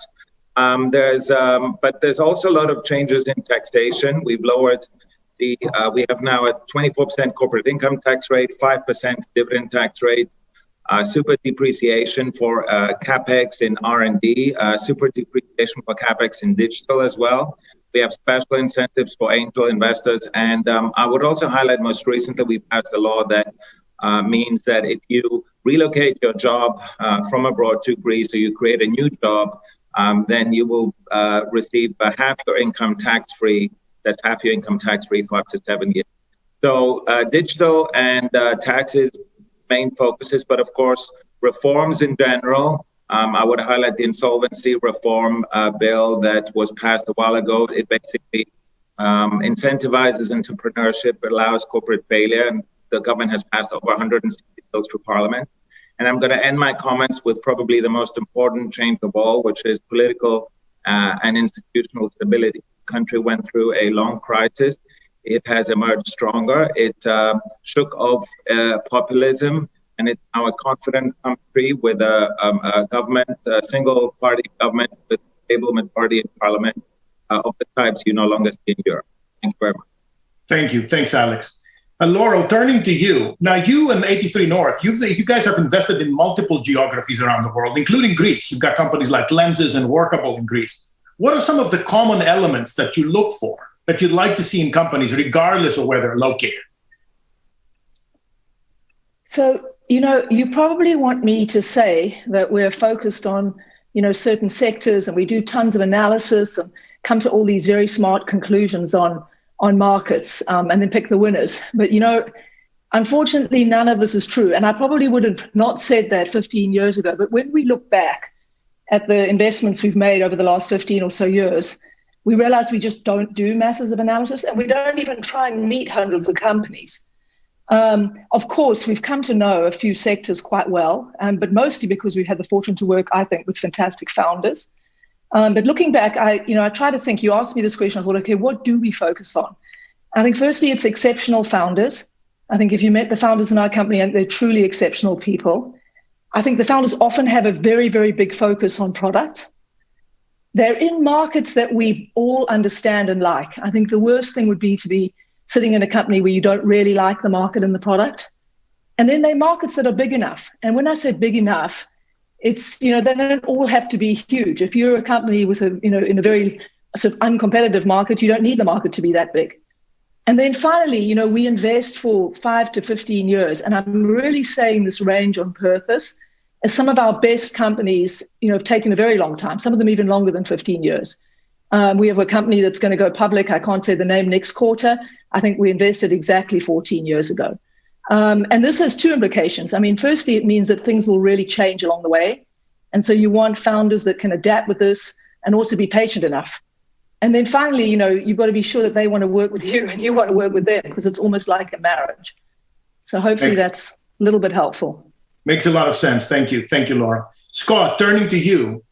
Your firm, you have investments in companies like Persado and NetData. So also you're kind of speaking with writing checks and speaking with your wallet, if you will. Why Greece? Do you believe that the Greek companies can have, or they can develop, a comparative advantage that stems from their location? And if so, are there specific sectors that you think that is true for? Well, the situation was different with each of the companies you mentioned, so I'll explain a little bit about each. The motivation behind Persado, candidly, mirrors much of what Laurel just described. A brilliant founding team with a great idea targeting what we thought to be a very large market. That company the idea happened to be along the lines of the business I built in my pre-venture career. So I had some understanding of what they were trying to accomplish and what might be required to build a business of that type. And it was sort of incidental that the founders and the company that they were spinning out of, which was Upstream, happened to be in Athens. It turns out the fact that the core of the engineering and product team of that company was in Athens gave it some unfair advantages. They had and continue to have a tremendously talented engineering and product team that is half the cost of building a similar team, if we could even find that level of talent in New York City or San Francisco, as an example. So there certainly was some benefits on that front. There also is, I think, real benefit in, I wouldn't say necessarily just Greek companies, but European companies kind of being born global, unlike many US domestic companies that really have a core focus on the United States and struggle when they think about expanding internationally. I think the DNA of many companies that are born here in Greece and other parts of Europe are sort of global and international from the get-go, and that really helps them as they think about expanding beyond Europe into the US and elsewhere. So that's Persado. NetData, candidly, my partner who discovered NetData, who is an expert in open source, had no idea that the company was based in Greece. They simply were following what was a tremendous amount of open source activity and love for NetData and its founder. And that kind of led us to him and ultimately led us to the investment. What I'm hearing, and actually Laurel reflected that a little bit too, is that company comes first, location comes second. And at the end of the day, if there's companies that go after globally competitive, large global markets with some form of competitive advantage, this is something that will hit the screen of investors. Keeping up with that same sort of trend, James, I want to turn to you. CVC actually appears to have been more systematic. Laurel and Scott talked about, sort of one company here and there. You guys have been more systematic about investing in Greece in the last few years and across several sectors, not just high tech. What's made you think that the time was right to start investing in Greece with a more long-term outlook? Andreas, you're right. We have indeed been investing in Greece quite actively the last 4 or 5 years now, and are very fortunate to now have investments across several sectors. So we have healthcare, travel and leisure, technology, and food, and a lot of those are indeed very domestic market focused and not as global as maybe some of the technology companies that some of the other panelists are invested in today. Needless to say, as you would expect, it's been a journey for us as a team and as a firm to get to this point. And frankly, we've been looking at investment opportunities in Greece for a long time before we started our investments in late 2016. The bar is high for us, right? Because we're long-term investments, 5 to 10 years, and we're taking very large illiquid bets, on average 300-400 million per investment. So the macro is very important to what we do. So a couple of things had to align. So I'd say maybe 3 things. So first, clearly the macro. So if you rewind the clock back to late 2016, 2017, I think it's fair to say the world still had some more uncertainty around where Greece was headed, and you could just look at the spreads at the time versus where we are today. We certainly did not have a crystal ball, but we took a view that better days were ahead. So we got comfortable with the macro. Second, our first investment was really in a space where, as a firm, we've had tremendous experience, and that's namely healthcare, and more specifically, the healthcare provider space, so hospitals. We've invested before in Spain, France, and the Nordics, and hospitals. So we knew that this was a space we knew well, and where we could be value-add partners to the management team and really help build a new leading healthcare group, which is what we've been fortunate to have accomplished thus far. So a space where we know. And indeed, having that first investment off to a good start clearly allowed us to get more conviction as a team, as a firm, to continue building from there. So those are the 2 key components. And frankly, the last third one is the people. So it's important that we have native Greeks on the team. We're eager to make the investments, champion them, but also work with the management teams during our whole period to help grow the businesses. So we're thrilled to be invested in across several sectors. We're excited about our pipeline and are very much committed to continuing to invest in Greece in different sectors. That's great to hear. Great to hear, James. Nikita, turning to you and maybe going a little bit more from the macro to the micro. I mean, obviously, James and his firm, they make control investments and private equity investments. So these are really, really big checks, right? Hundreds of millions of dollars. From the venture side, for all of us who are more in the minority investment space, growth and expansion stage checks and the whole ecosystem in Greece, I would say, is not yet as developed as the great work that we're seeing happen on the earlier stages. You've got, companies like Big Pie and Marathon and Venture Friends and a number of others that I think actually do a great job at the seed and the early stage level in finding and maybe grooming some of these entrepreneurs so that they're ready to take the next step. Now, Insight is really a global leader in growth and expansion stage investing for technology companies specifically. So your investments in Greece in companies like Tignosis, I should say, in the American pronunciation, they have not gone unnoticed, right? A lot of people, a lot of the local investors want to talk to people like you. And I'm sure a lot of the entrepreneurs want to talk to people like you because that's a part of the funding ecosystem that's not yet as developed within Greece. How can the Greek entrepreneurs, what would you tell them? How can they develop a more systematic approach to attracting expansion stage capital from the likes of you? It's a great question, and it's one where thankfully we don't have to solve the problem de novo. There's other countries that are a couple of chapters ahead, and looking at how that experience can be adapted to the Greek reality, but also very much reflecting the Greek reality, so it's customized properly is pretty critical.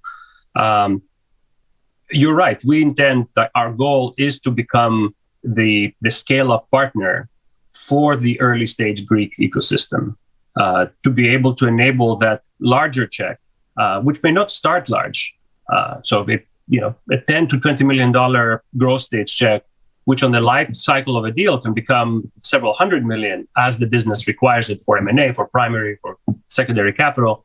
That's exactly what we've done over the last several years in Israel, and it's worked tremendously well, where we work with the local ecosystem of earlier stage VCs. We become a partner that can enable companies not just to have the capital to expand locally, but open up the US and European markets for them.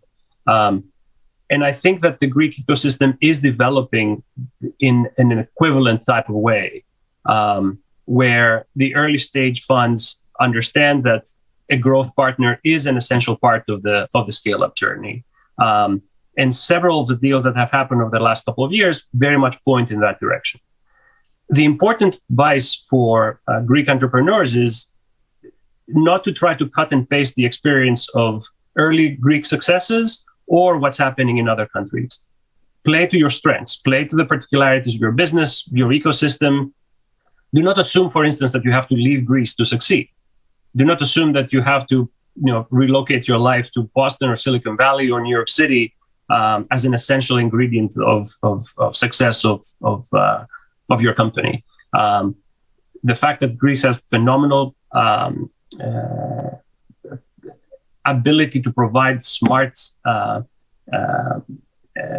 human capital across functional areas of relevance to the software business is something that is very rare to replicate in other countries, where you can maybe get developers, but not customer success, not sales and marketing.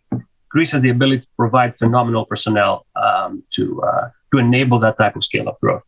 At, by the way, a cost advantage that is very very important. There's also a change in how the growth ecosystem is vetting companies. That is important. Some of it has to do with existing kind of success stories.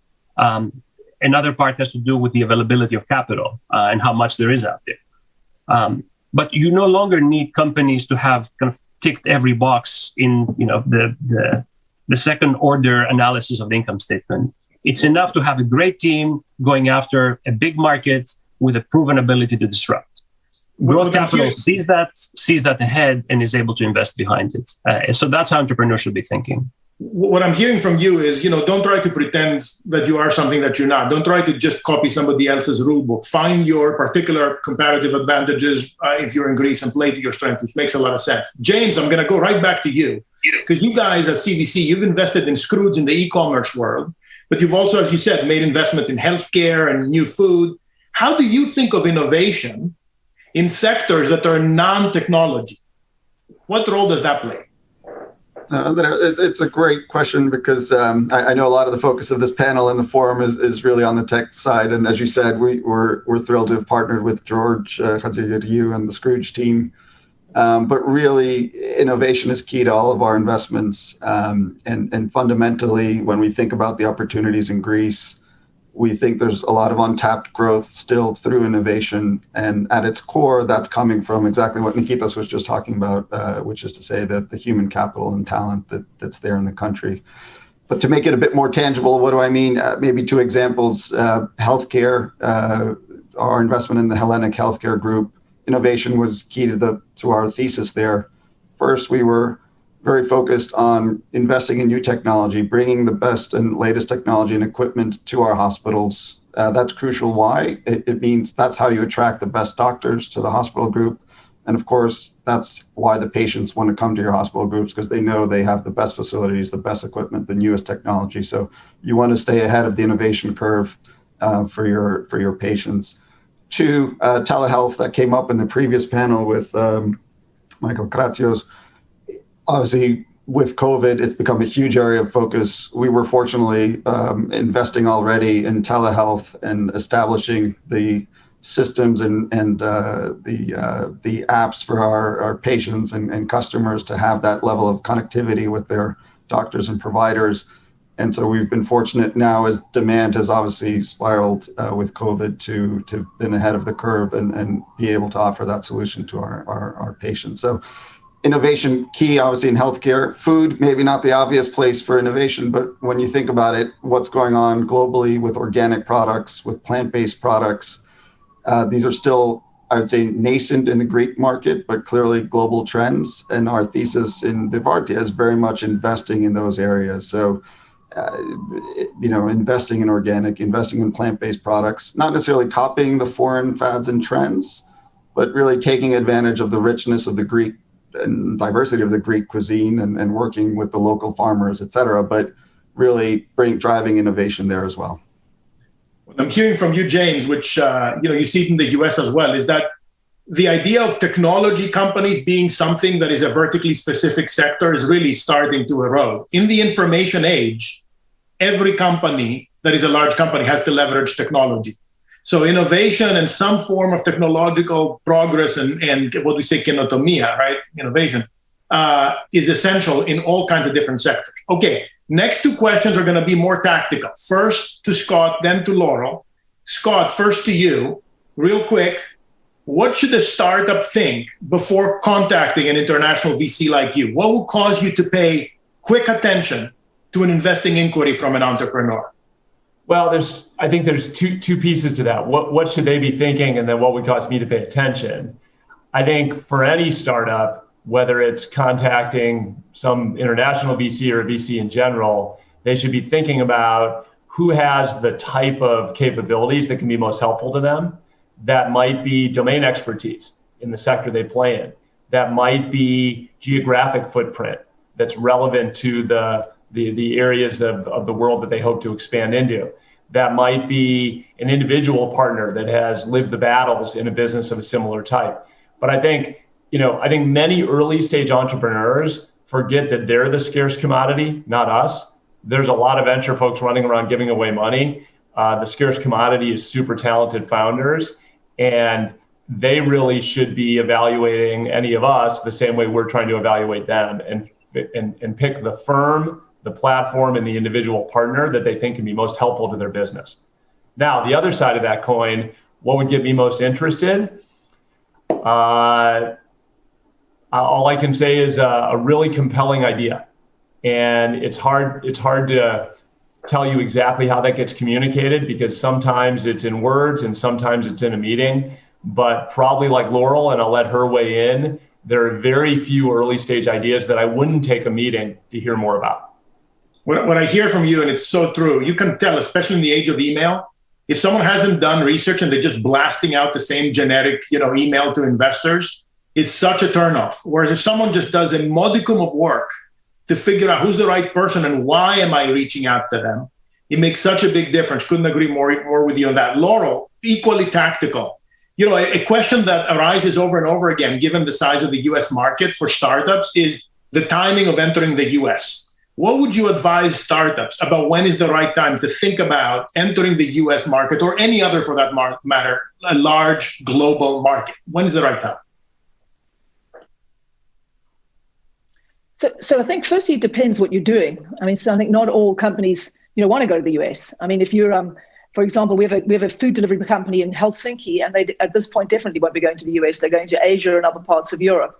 And sometimes those markets are big enough. But I think in software, which is probably the most relevant, I can't imagine not going to the US at all.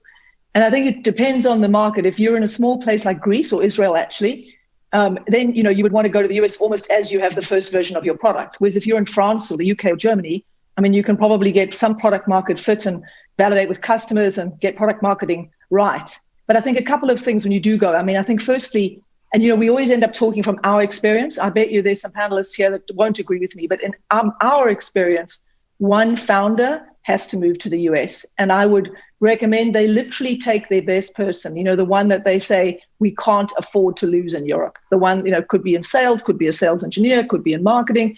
And you take at least the two of them, maybe even three, and then let them open up the office. It helps set the culture, the tone of the office.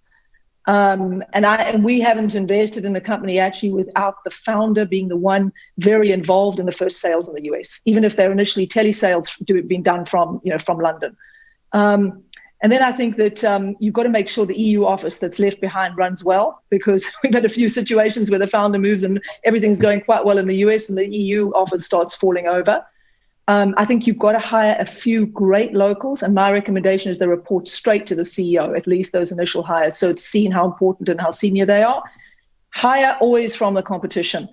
This is always super helpful. You learn a lot. And then the last, which is a small tactical point, choose your location smartly. Don't be swayed by, if you're in Greece trying to open an office in, Palo Alto, not easy. You've got to, speak night as day. Think about costs, think about where your competition are. And maybe think out of the box. There are a few locations that are quite interesting, have a lot of tech talent, and are not your normal either New York, Boston, or San Francisco. Thank you. Sage advice. So we've gone from macro, talked micro, some advice. I want to move to the future now with the last two questions. And the first one is to Alex, right? So we've already, as you said, the government's done a great job in attracting foreign direct investment from companies like Pfizer, Cisco, Microsoft, Digital Realty, a whole bunch of companies that have made recent investments in Greece by establishing or increasing their presence, which of course is a huge vote of confidence. How can that momentum be maintained or even accelerated? Thank you very much, Andreas, and very interesting answer by all the panelists. Of course, the full answer to your question, keep on doing what we're doing. It's a marathon, not a sprint, and we will be working on gaining people's change in the country. Now, there were some interesting stories and takeaways from the case mentioned. I would highlight Pfizer.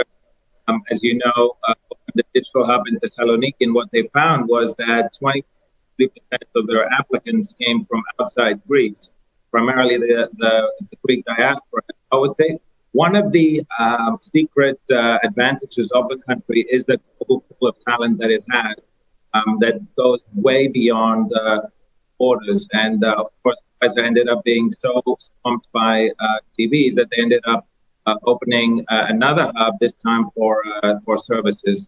The Microsoft case is an interesting one. Microsoft selected Greece as its to create a data center region with 3 data centers, and of course, this was due to its geographical location.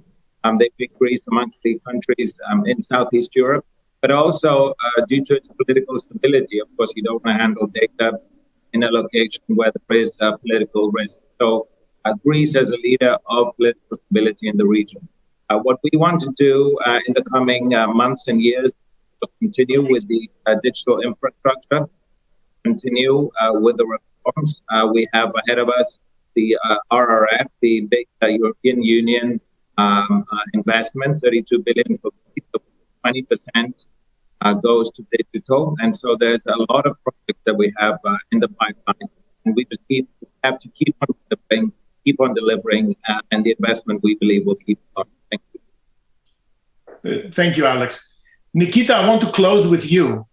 In our prep, you mentioned about how, because I always like to close with a note of optimism, right? I mean, things are going well, but can always go better. So you had some interesting observations about how a crisis is not something to be wasted. So do you actually see advantages for Greek companies and entrepreneurs stemming out of the fact that the country has been in one of the worst economic crises anywhere in the world for the past 10 years? How is that a good thing? Please tell us and close us off. Well, this goes under the large category of a horrible silver lining over a really bad situation that I think we all hope and pray that the country gets to overcome swiftly and successfully. But you're right. There's always opportunities that emerge.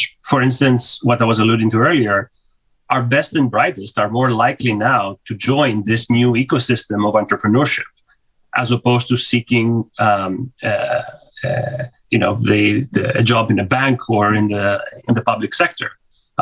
It is vital to the ecosystem that we not only attract them, but also, as was mentioned just now, people from the diaspora who now have an opportunity to be reunited with family, work in an exciting job, be rewarded daily by the weather that we don't get to experience here in New York City. So if you look at places like Dublin, like Berlin, that have become tech ecosystems, it's because they were able to attract really smart people from within and from without.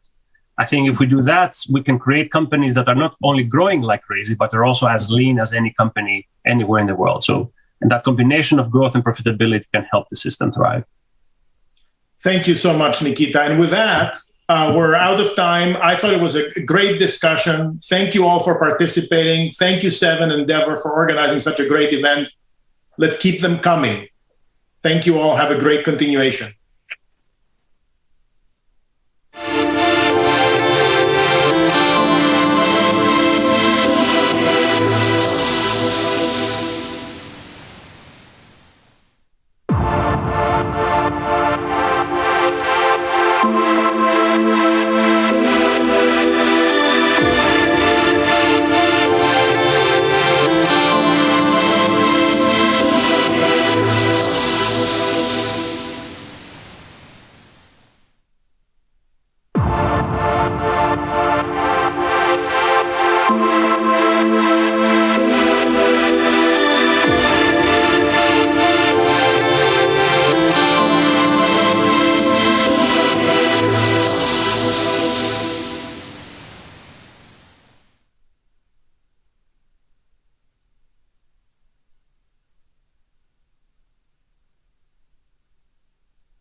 Προερχόμενος από τεχνικό background, είχα την εντύπωση ότι η τεχνολογία και το προϊόν ήταν το α και το μέγα για την επιτυχία μιας επιχείρησης. Αυτό που διαπίστωσα στην πορεία είναι ότι ένα επιτυχημένο business αποτελείται από τη σύνθεση πολλών παραμέτρων και η τεχνολογία είναι απλώς μία από αυτές.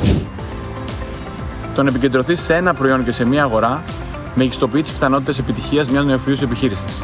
Φυσικά αυτό το προϊόν και η αγορά πρέπει να είναι αρκετά μεγάλα, ώστε να είναι και επενδύσιμα, δηλαδή να μπορείς να πετύχεις, να έχεις τουλάχιστον ένα κύκλο εργασιών 30-40 εκατομμύρια.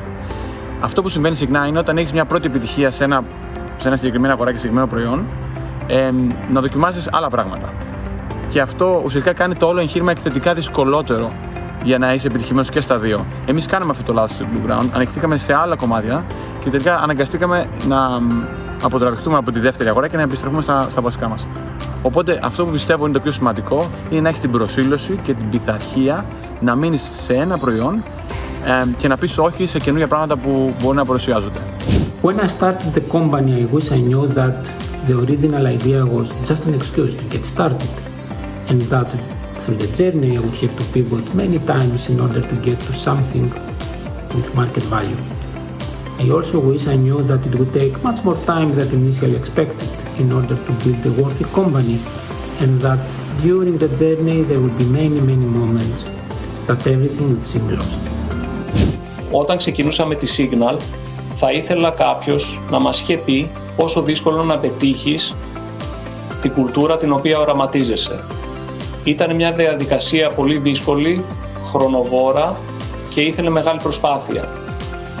Το καλό είναι όμως ότι όταν την πετύχεις την κουλτούρα την οποία οραματίζεσαι, τότε για μαγείας κάποια προβλήματα που σε φαινόντουσαν βουνό στο παρελθόν γίνονται βατά. I wish I knew that managing people is far more difficult than managing software.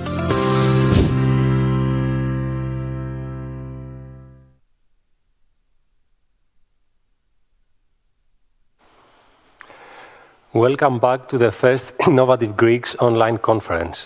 So far, we have heard great stories about innovative Greeks around the world, their interesting ideas and their sort of global perspective.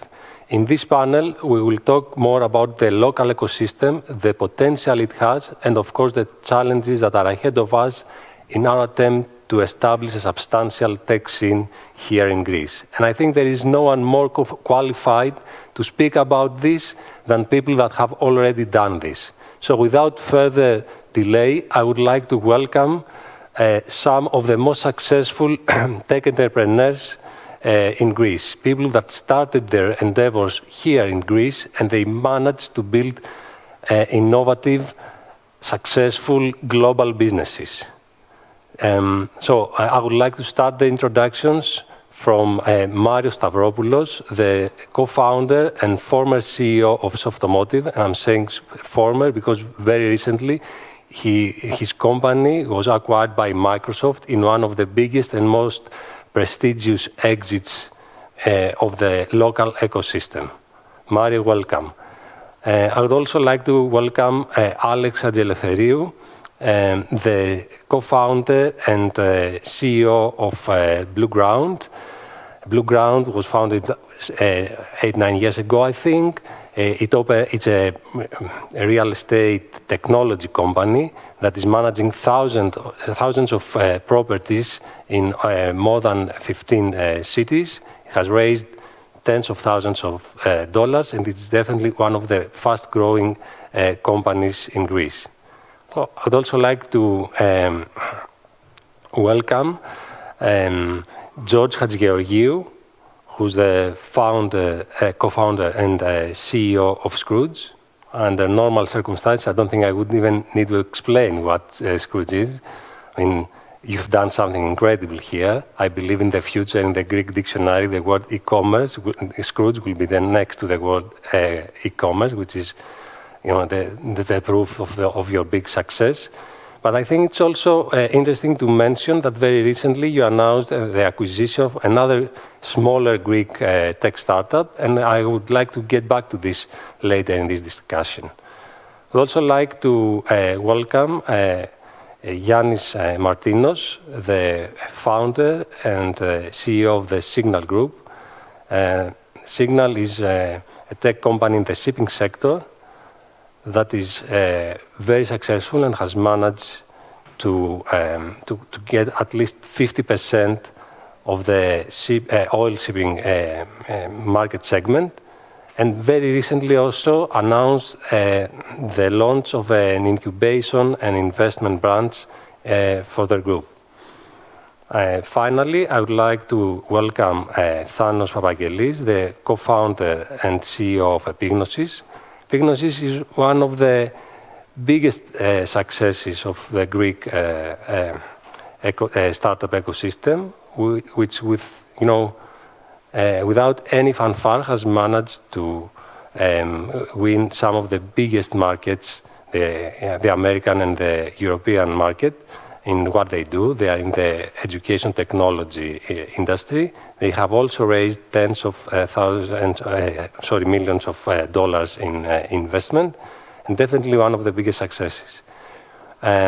Finally, I would like to welcome the Deputy Minister of Development and Investment, Dr. Christos Trifonas, who is the driving force behind the recent series of very positive reforms about the innovation and the technology sector in Greece, which believe can be proved to be a game changer in the near future. Thank you all for being here with us today. And I will start with my first question regarding an assessment of the current situation of the Greek ecosystem. I mean, just by making the introductions, we all notice some very big successes. At the same time, I mean, we see acquisitions, exits, big investments, launch of investment arms from existing companies, acquisitions from Greek companies of other Greek companies, signs of maturity and growth. At the same time, I mean, if we see the global picture, 9 out of 10 biggest companies in the world are in the tech sector. Zoom alone is worth more than the 7 biggest airline companies. Tesla is bigger than the 9 biggest traditional automotive manufacturers. As Mark Andreessen has stated a couple of years ago, software is eating the world. So I will start with Yannis, my fellow member of the SEV Innovation Committee, who's also known about his pragmatic and cosmopolitan view. What is going on exactly with the Greek startup ecosystem? Have we turned overnight to a tech powerhouse, or are we just seeing tiny bits, of a massive wave of technology that is storming the planet eventually? Thank you, Spiro. Great to be here. Clearly, there's a global technology wave that is sweeping the planet and Greece as well. So, as a country, we're continuously learning how to harness the energy from this wave to our benefit.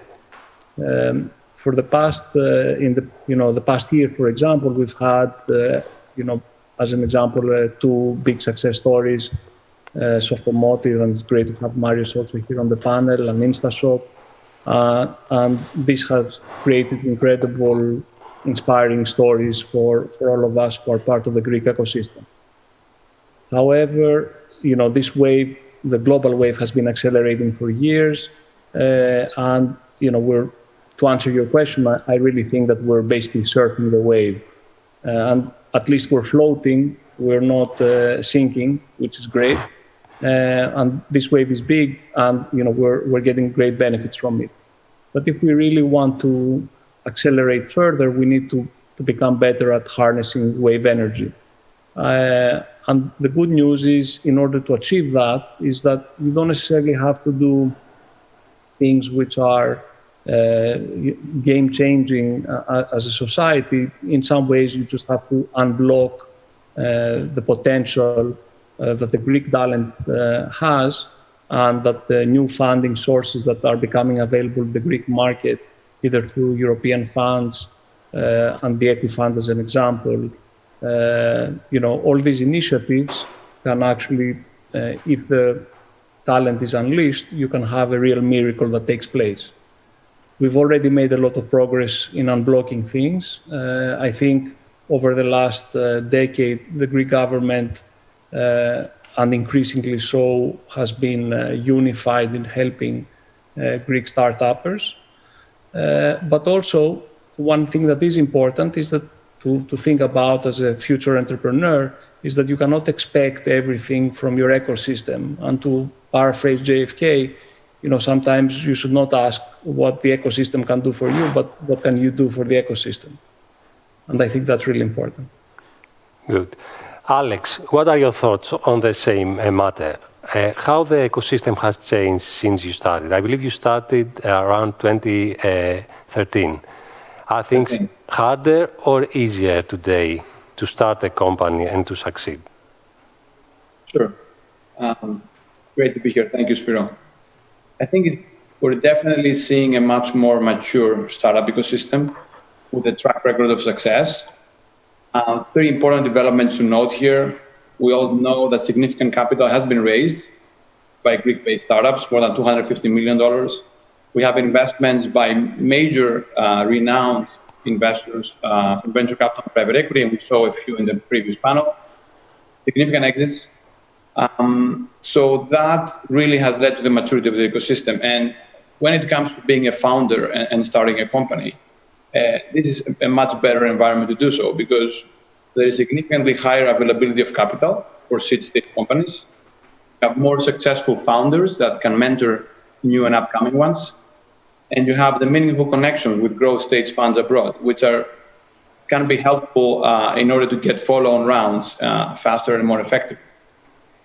Also, one thing that's very important is that local talent is now increasingly drawn to startups. They've seen success stories, they've seen people develop within the companies, they've seen international successes, so they can see the upside, and you can get better talent involved in this new company. And of course, one thing that if you ask me what continues to be difficult, I think we are doing very well at the seed stage, but then when you move to growth stage, there's still not a lot of available investors in that stage. But this is true to all peripheral economies in Europe, right? So what we can do there is really Greek founders need to really focus on creating businesses that are addressing big markets, look into international expansion early on, and take fundraising seriously and strategically. But overall, just to sum up, I see a much better environment to continue on the way that we're riding, as you said. Thano, your company addresses some of the most mature markets, like the one in North America and many big markets in Europe. I'd like to hear your opinion about how a Greek technology company deals with international competition. Do we have any comparative advantages? Do we have any disadvantages? Thank you, Spiros, and nice to be here. My experience is that expanding internationally is complex, but not nearly as complex as most believe. Internet has turned the whole world into a small village in many ways, and assuming we have a good tech product and a decent go-to-market strategy, it's much easier to attract customers globally than ever before. Of course, the competition in international markets is more intense, but personally, at least, I consider it a form of noise. The competition is a form of noise in the sense that there is little you can do about it. I prefer to compare with our past self and see how it progressed internally through time. Now, around Greece, what we are seeing is that there is an abundance of good talent people. There is a very good balance, actually, between talent and competitive cost structure, when especially compare Greece with other big tech hubs. I also believe that work ethics is high and loyalty, although not granted, is commonplace. On the negatives, I would say that the number of well-rounded professionals that can work as role models is still very small, and we also lack political and financial stability that are important for long-term growth. Good. I guess Microsoft also saw some of those advantages when they decided to make an offer to Marios and his company. But I would like to hear from Marios, what are the challenges and peculiarities a giant like Microsoft faces when they try to integrate a Greek company into their organization? Marie, do you have any horror stories to share with us about, Microsoft facing the monster of the Greek bureaucracy? No, I wouldn't say that there were any horror stories. Actually, you mentioned in your introduction that we've recently been acquired, and it certainly feels so, but looking back, it's been 9 months already. So it's incredible how time flies. It's been a very interesting process, a very interesting journey. I wouldn't claim that it's been a seamless and straightforward process. Integrating, the integration of our team and of our relatively small company with Microsoft. I would say that the most important thing here that ensures a straightforward integration is culture. And in our case, this played an important role in the sense that, we were also a global company. We were used to work with people all around the globe. We had a global customer base. So this was very helpful for us in getting accustomed with the processes of Microsoft. There wasn't anything related to bureaucracy that really kept us back. It was mostly the lengthy process of the Softomotive team becoming part of the Microsoft machine, which is something that I think that we've achieved pretty well so far. That's good to hear. George, is the Greek market ready to support disruptive technology like the one Scrooge is trying to introduce into retail? Let me give you a personal example. Because no matter how high-tech your company is, it's still not an island. It interacts with the rest of the economy, the rest of the local market, right? So my experience with Scrooge is, while I'm in your website, it's like I'm in Amazon. The experience is great, the user interface is great, and the moment I click the purchase button, the magic is gone. I still have to deal with the mamas and papas retail stores and the Greek banks and the Greek courier companies. Can a company be innovative and technologically advanced in the Greek market? So it's not always the case that when you go to small merchants, the experience is worse, but there are cases. The truth of the matter is that Greece lacks some of the basic infrastructure for e-commerce, but I think that actually that can be an opportunity as well. So if you have difficult problems to solve, you probably are the first one to solve them, and that will give you a competitive advantage in the future. I don't think that Greece or any other country that has obstacles is actually a hostile place for someone to start up a company. I think there's always an opportunity. If there is a chance, you can go after the difficult things, and you will need some companies to do the hard stuff anyway, because otherwise you can't expect everything from the government or from other companies to do that.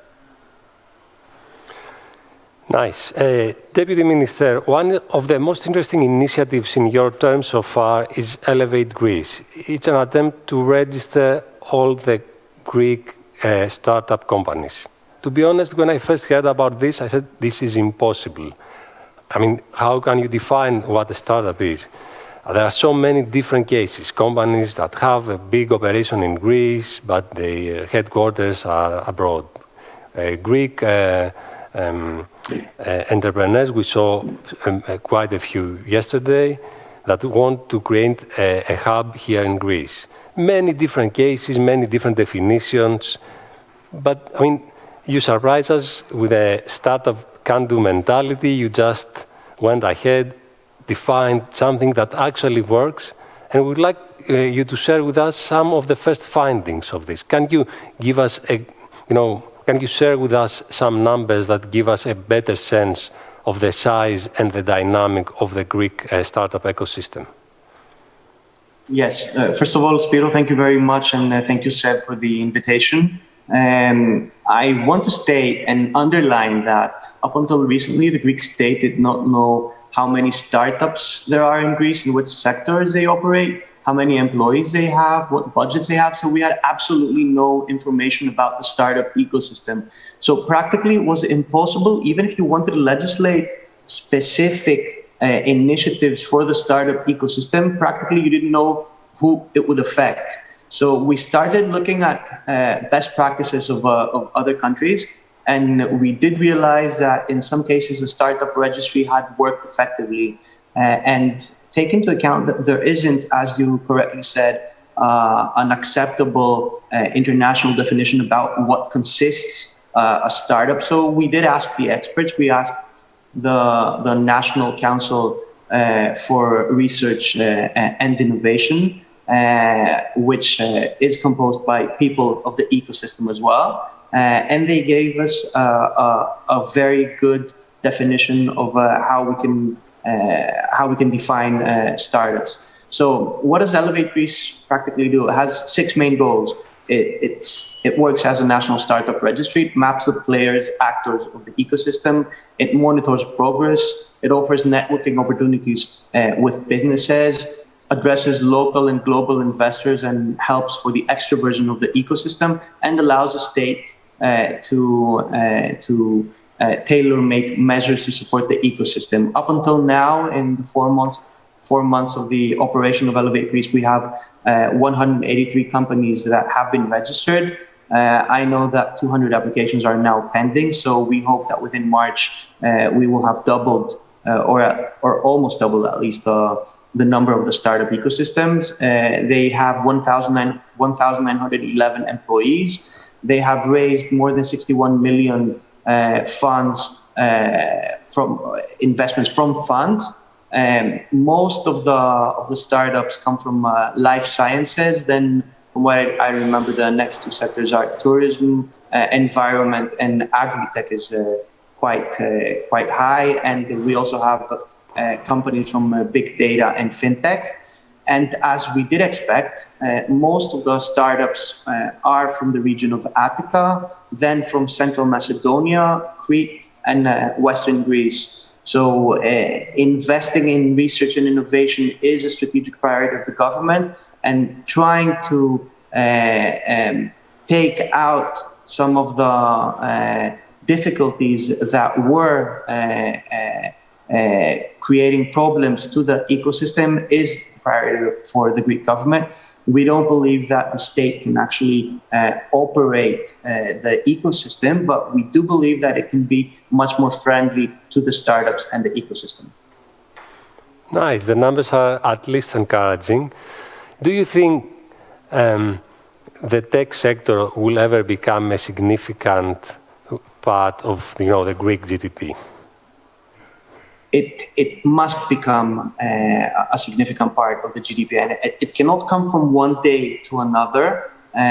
But as we said, we have given extremely important incentives, tax incentives, especially with super deductions for companies that operate in R&D, and this has helped attract many companies in the tech sector. You did mention the names, whether that is Microsoft, Applied Materials, Amazon, Tesla, and more companies in the tech sector. But we must take advantage of the human capital that we have.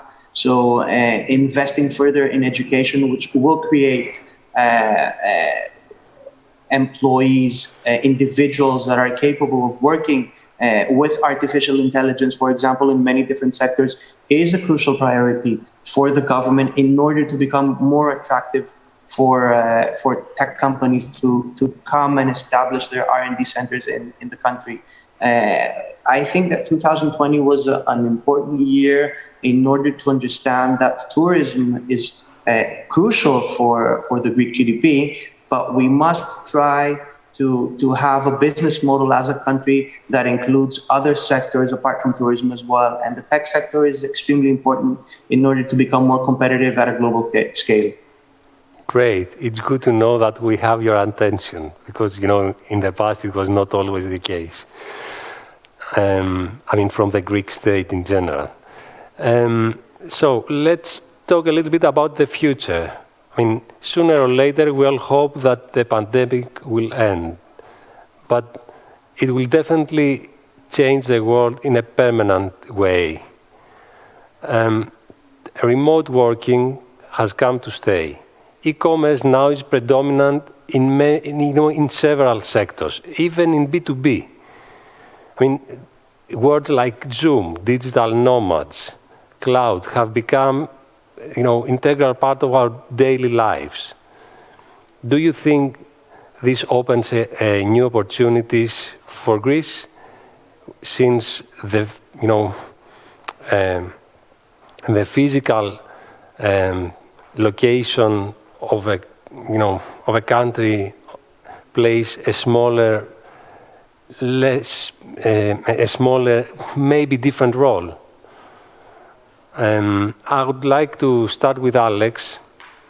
Alex, due to the nature of your business, you had to quickly establish a physical presence in many locations. You yourself spent a lot of time in America and elsewhere. Your team had to be fully distributed. An American company would be required to do this much later and to a lesser extent, do you think that was a disadvantage for you and other Greek companies? I mean, the fact that they had to become distributed and open different hubs in many other countries from the very early stage. Do you think that after the pandemic, your company, but also other companies, will be able to do more things from Greece? Sure. Yeah, I think Greece is a relatively small market, right? So this means that companies, startups started from Greece have to be looking internationally earlier than counterparts in larger markets. And this comes with positives and negatives. For that case, the positive is because you have to expand earlier, then you set your entire organization for expansion. So subsequent expansions are actually easier to do. Also because Greece, being a smaller market, is not as competitive as the US or some of the Western European markets, can actually be successful faster and gain market leadership faster and be profitable faster, which being profitable in a city is a major proof point for investors. So that will help follow-on rounds. Actually, it's a tactic in the US for some of the startups to launch first in secondary or tertiary markets before launching in major cities like New York and LA for exactly the same reasons. And then in terms of the location that you mentioned, the fact in our case that we had presence in multiple markets earlier allowed us to optimize the team location depending on the relative advantages of each location. So, for example, our engineering team is in Athens, extremely strong talent here, and with lower cost compared to Western Europe or the US. In the US, for example, we have a portion of our team who's doing branding and communications, which has a very strong characteristic for that market. And then when you look into what can be considered as negatives of having multiple teams in a distributed fashion, it's more difficult to maintain a consistent culture. But of course, there are things you can do to mitigate, especially now where everyone is, bringing in remote working and virtual working into every company. So to your question, I think what we can do more from Greece, I think Greece can be a great launching pad if you want to start and get proof points in a relatively small market like Greece. But as the company scales and you get presence in more markets, you have to expand, you have to have presence in other countries. That's for two reasons. One, to be successful locally, you need local presence. And then secondly, to take advantage of a larger talent pool. And I think before I close, and I think it's important to mention, it is true that Greek startups need to think internationally earlier, but they should not do so prematurely. Things like product market fit, unit economics being strong, is an absolute first step before expanding into another market. Nice. Thano, is it possible to sell from Greece to international markets? I mean, even if your product is digital, quite often customers require you to be, in a relative proximity to them. Is it the skills that we are missing here? We don't know how to sell to international markets, or the need to be close to your customers will be inevitable. Has the pandemic changed at all the buying habits of your customers? My experience is that it is totally possible actually to support international markets from Greece, especially if you focus on small or medium businesses that can be attracted through inbound channels.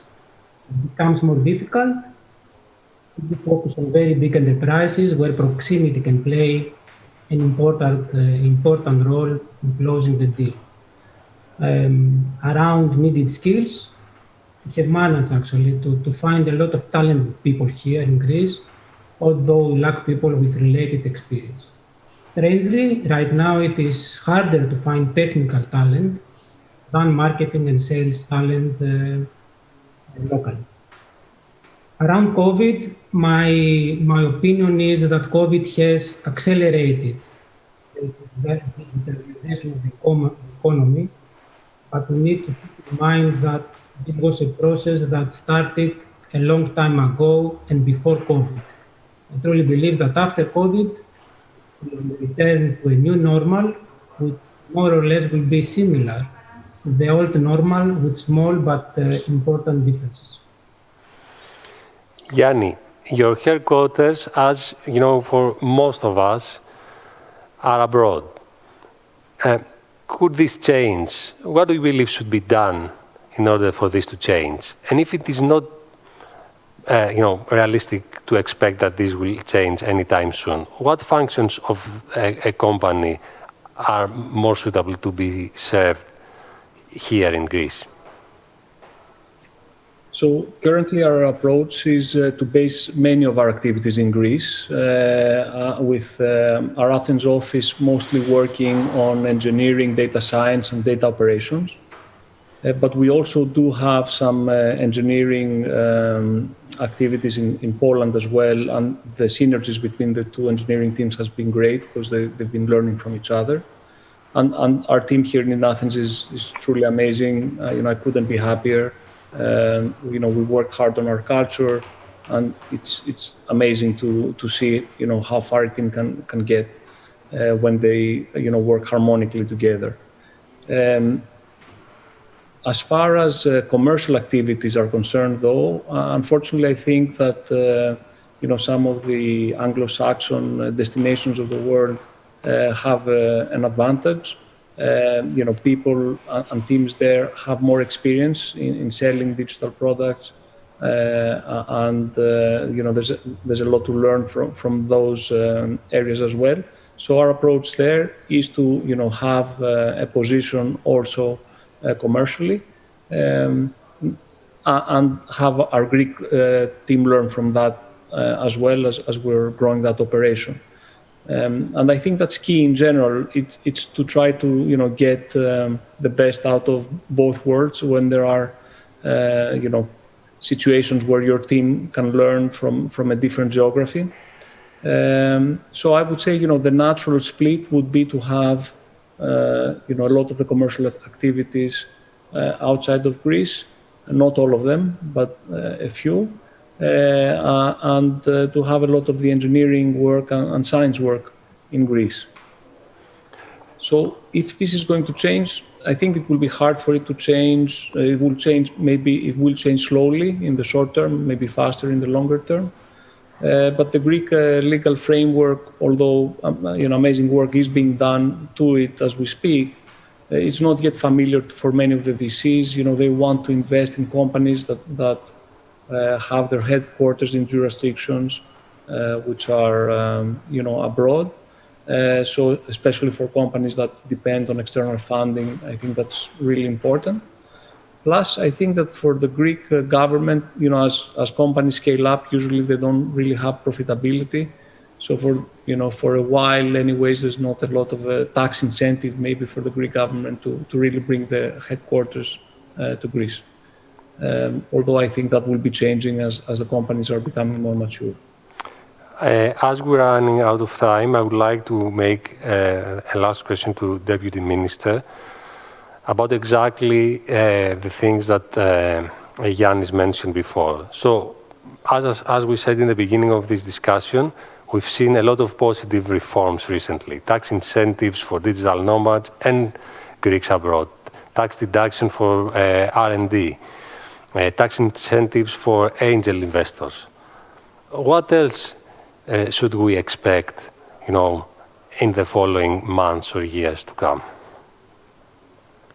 in this direction? First of all, allow me to say that if we compare ourselves, our country, to the EU average in R&D spending, we are 16th out of 27 EU member states. We are spending 1.27% of our GDP, while the target for the EU member states for 2020 was to spend at least 3%. But even if we compare ourselves to the EU member states in innovation, and we see the data from the European Innovation Scoreboard, we are in the 20th position out of 27 member states. So we are underperforming, and there is a need to proceed with effective and decisive steps forward. I will briefly mention some of the important initiatives that we've we're undertaking. First of all, is the creation of an innovation district in Attica, a natural matchmaking ground, which will include businesses, enterprises, startups, spin-offs, where we hope to create the conditions, to cultivate the conditions for the creation of synergies for the production of innovative products and services. We are also creating a technological park in Thessaloniki, the Thessintech, where we hope to attract companies to establish their R&D centers in Thessaloniki. We are upgrading our research infrastructure. We have signed 3 important agreements with the European Investment Bank, and we're discussing now for 6 additional. We are giving more flexibility to our researchers and the research centers. We are simplifying and codifying all of the legislation for spin-offs, for example, or we are proceeding with the establishment of technology transfer offices for our research centers and our universities.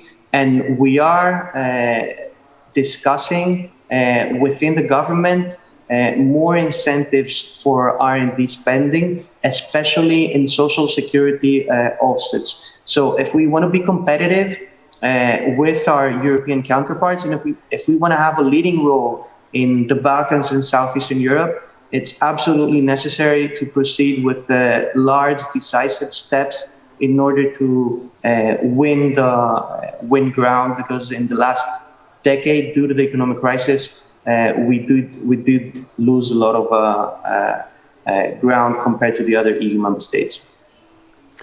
Unfortunately, our time is up. Thank you all for this very interesting discussion, and we look forward to seeing you again in the same forum to discuss again about innovation in Greece. Have a nice evening.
Το ρολόι, το φορητό ρολόι από το 17ο αιώνα, που μας έδωσε ένα κοινό μέτρο του χρόνου με δημοκρατικό τρόπο, χωρίς ιεραρχία, και άλλαξε για πάντα τον τρόπο που συνεργαζόμαστε.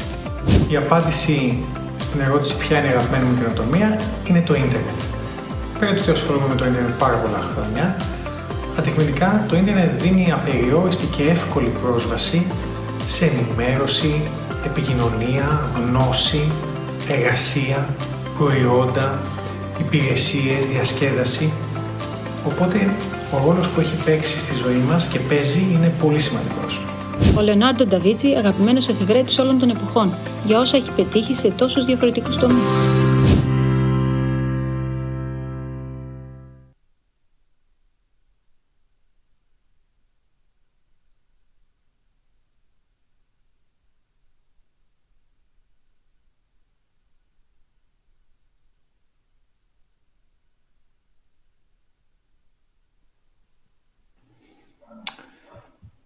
Hi, everyone. We're very happy to be here with you tonight or this morning for those of you who are in the US. Congrats to SEV and Endeavor for this amazing event, Innovative Greeks. I mean, all of us in this panel have been involved in the tech ecosystem one way or another and always believed in its potential, but it's really encouraging and inspiring to see that this potential is now more widely recognized. In this panel, we're going to discuss about Equifund, which was a very important program for the Greek tech ecosystem, as well as in general about the Greek tech ecosystem, its progress and its aspirations.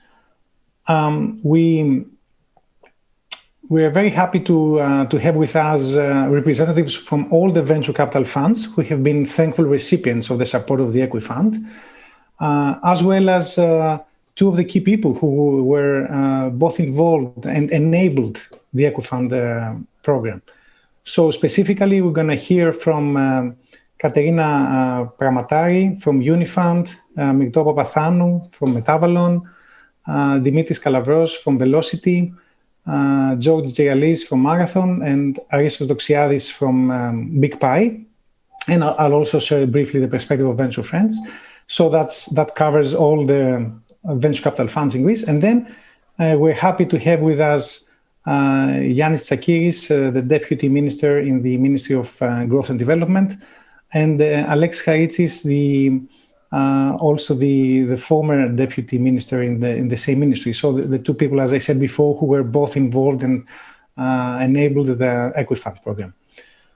So with that, let me take it to the VC crowd and briefly ask them to suggest to share with us how many companies they have supported, and maybe name a couple of their key successes. Maybe Katerina, you want to start? Thank you, Apostole. I'm really happy to represent the Unifund team in this panel. We have invested in 23 companies up to now. 7 of them come from the university research space, and many of them actually from the broader university ecosystem. It's the most difficult question always to point out some of them, but I think I can point out FlexCar, as they're really growing aggressively with revenue. We have invested together actually in that, with revenues significant profits, but also from the research space, cases like Kinvent. They are selling to physiotherapists all around the globe. They have passed the threshold of 1 million, and they are in top clinics in US like Mayo Clinic, etc. But many other cases like really growing like Bibe Coffee, Exit B Spot, Convert was in the Financial Times yesterday. Yes, about all the portfolio. So Myrto, you wanna briefly share some from the details from Metavalon? Thank you, Apostole. It's also a pleasure for me to represent Metavalon here. So we're a 32 million euro fund. We started 3 years ago. Our activity so far, we've invested in 24 companies. We mainly invest in B2B companies and technical founders developing proprietary defensible technology. Some companies to point out are Better the Origin, who's using bioprocessing to convert waste into animal feed. Ferry Hopper, who's finally making it easy to book ferries across the Mediterranean, and also Biopix, who's releasing connected molecular medical device for scanning. A few years ago, we also did our first exit with Think Silicon, a semiconductors company that was sold to Applied Materials. Very good. George, would you like to share with us about Marathon? Sure, absolutely. First of all, thank you all for the fantastic event. It's great to be with you in this panel tonight or today. With our first fund in Marathon, we made 10 investments. All of them are currently working with Fortune 500 companies, and the majority of them has already raised a Series A round. Together with a few announcements that are pending, our portfolio has raised north than 100 million euros so far. We also raised the second fund a few months ago. We graduated happily from Equifund. I wouldn't call any portfolio companies a success yet. They've been growing well, but there are many things to be done, and we certainly look forward to it. Cool. Dimitri? Thank you, Apostole. Thank you, everyone. Thank you, Seth, for organizing this wonderful event. So, very happy to represent Velocity. We do pre-seed and seed, being the smallest fund in terms of assets under management, 24 million under management of the Equifund family. Right now, in the third year of our investment period, we have 18 investments. If I can call a success, one case a success, that will be possibly PushMe, which was Equifund's first exit, which was acquired in January last year by Tier Mobility, a leading mobility operator here in Europe. And about success, I would actually argue a few rising stars, maybe Surge, which is an imperial spin-off active in the wider Parkinson and Parkinsonian disease symptoms space, where they produce a wearable device to monitor the symptoms, and quite possibly Instacar as well in the wider flexible leasing space for cars. Great. And Aristo?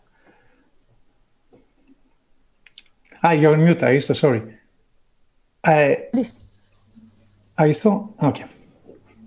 Yes, very, very happy to be here from Big Pie Ventures among my colleagues. One thing that we say among us is that the people who selected the 6 teams actually did a great job, because I think everybody respects everybody else, and we think that everybody is doing a good job. And most of us are people who are not that experienced in VC, and the whole ecosystem is young. So what we have been doing, I think, is pretty good. We at Big Pie Ventures have 45 billion under management, 2.5 years old. We have invested in 21 companies. Our focus is on what is called deep technology, which means strong intellectual property protection, or if not intellectual property necessarily in terms of patents, at least many years of R&D before a product is put into market. This characterizes almost all of our ventures. 2 examples I can point out, though I agree with George that it's too early to speak of successes. We haven't had exits or huge exits or anything like that. But just 2 examples so that our international audience can get a sense of what is happening. One example is TileDB, which is a new structure of databases for large data sets, a multidimensional array engine, which is ideal for very, very large data sets like you find in genomics, or you find in geospatial data, or in financial time series. It's a transformational technology, we believe. It's horizontal, and it can work across many verticals. And the founder is a Greek in Boston. And the second one, which is completely different, is medical devices. PD neurotechnology focused just on Parkinson's diseases, developed by 2 professors in the University of Ioannina. Hardware, which is a completely different business model, but that also has gotten all its accreditations and it started selling. Cool. Just to briefly add from our side, Venture Friends, our second fund was a recipient of support from Equifund, and from that fund we've done 20 investments. And apart from InstaShop, which we all know because it was sold during the summer, we have a few companies that we can single out just because of traction, like Blueground, Plum, Spotaway. And with that, all of us obviously are very happy that we had the Equifund support. So let me now ask Yannis and Alexis to share their thoughts about Equifund. I mean, what in terms of how you see Equifund, what's your view in terms of its success, the KPIs that you're looking for, and are there any things that you would have done different? Who wants? Maybe Yanni, you're going to go first, and then we can hear from Alexis. Thank you, Apostole, and allow me also to thank the Federation of Greek Industries and Endeavor for this great event. For me, the journey when it comes to the equity and startup ecosystem starts many years ago in Greece in 2009, beginning of 2009, where through European Investment Fund, we set it up the first, let's say, the first part of this ecosystem that we are looking today. It was the Jeremy program, which supported the first technology funds in Greece. and it continued with Equifund in 2009. 2009 was Jeremy, 2016 was Equifund, and this really contributed a lot to what we see today in the Greek ecosystem, because, you know, and I think it's a common sense, and keep this phrase, it's mostly all about money. So if there is financing, obviously, and where there is the correct financing, and this has been proven in Greece because of this continuous success, the ecosystem is growing.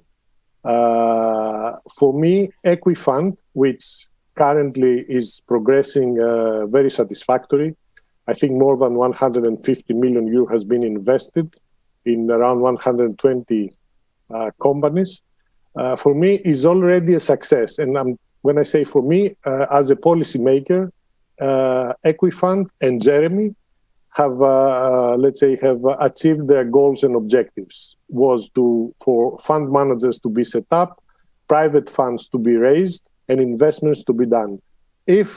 Which I believe will be, if those investments are also profitable, then we will be extra happy that the Greek state as a shareholder, indirect shareholder in those initiatives, will make also a profit. But when it comes to the policy, Equifund was a milestone, and it's 100% successful. Great. And I mean, the goal of all of us being participants in the industry is to make Equifund a success. And Alexi, would you like to share your thoughts? You're on mute, Alexi, sorry. Can you hear me now? Yeah. Okay.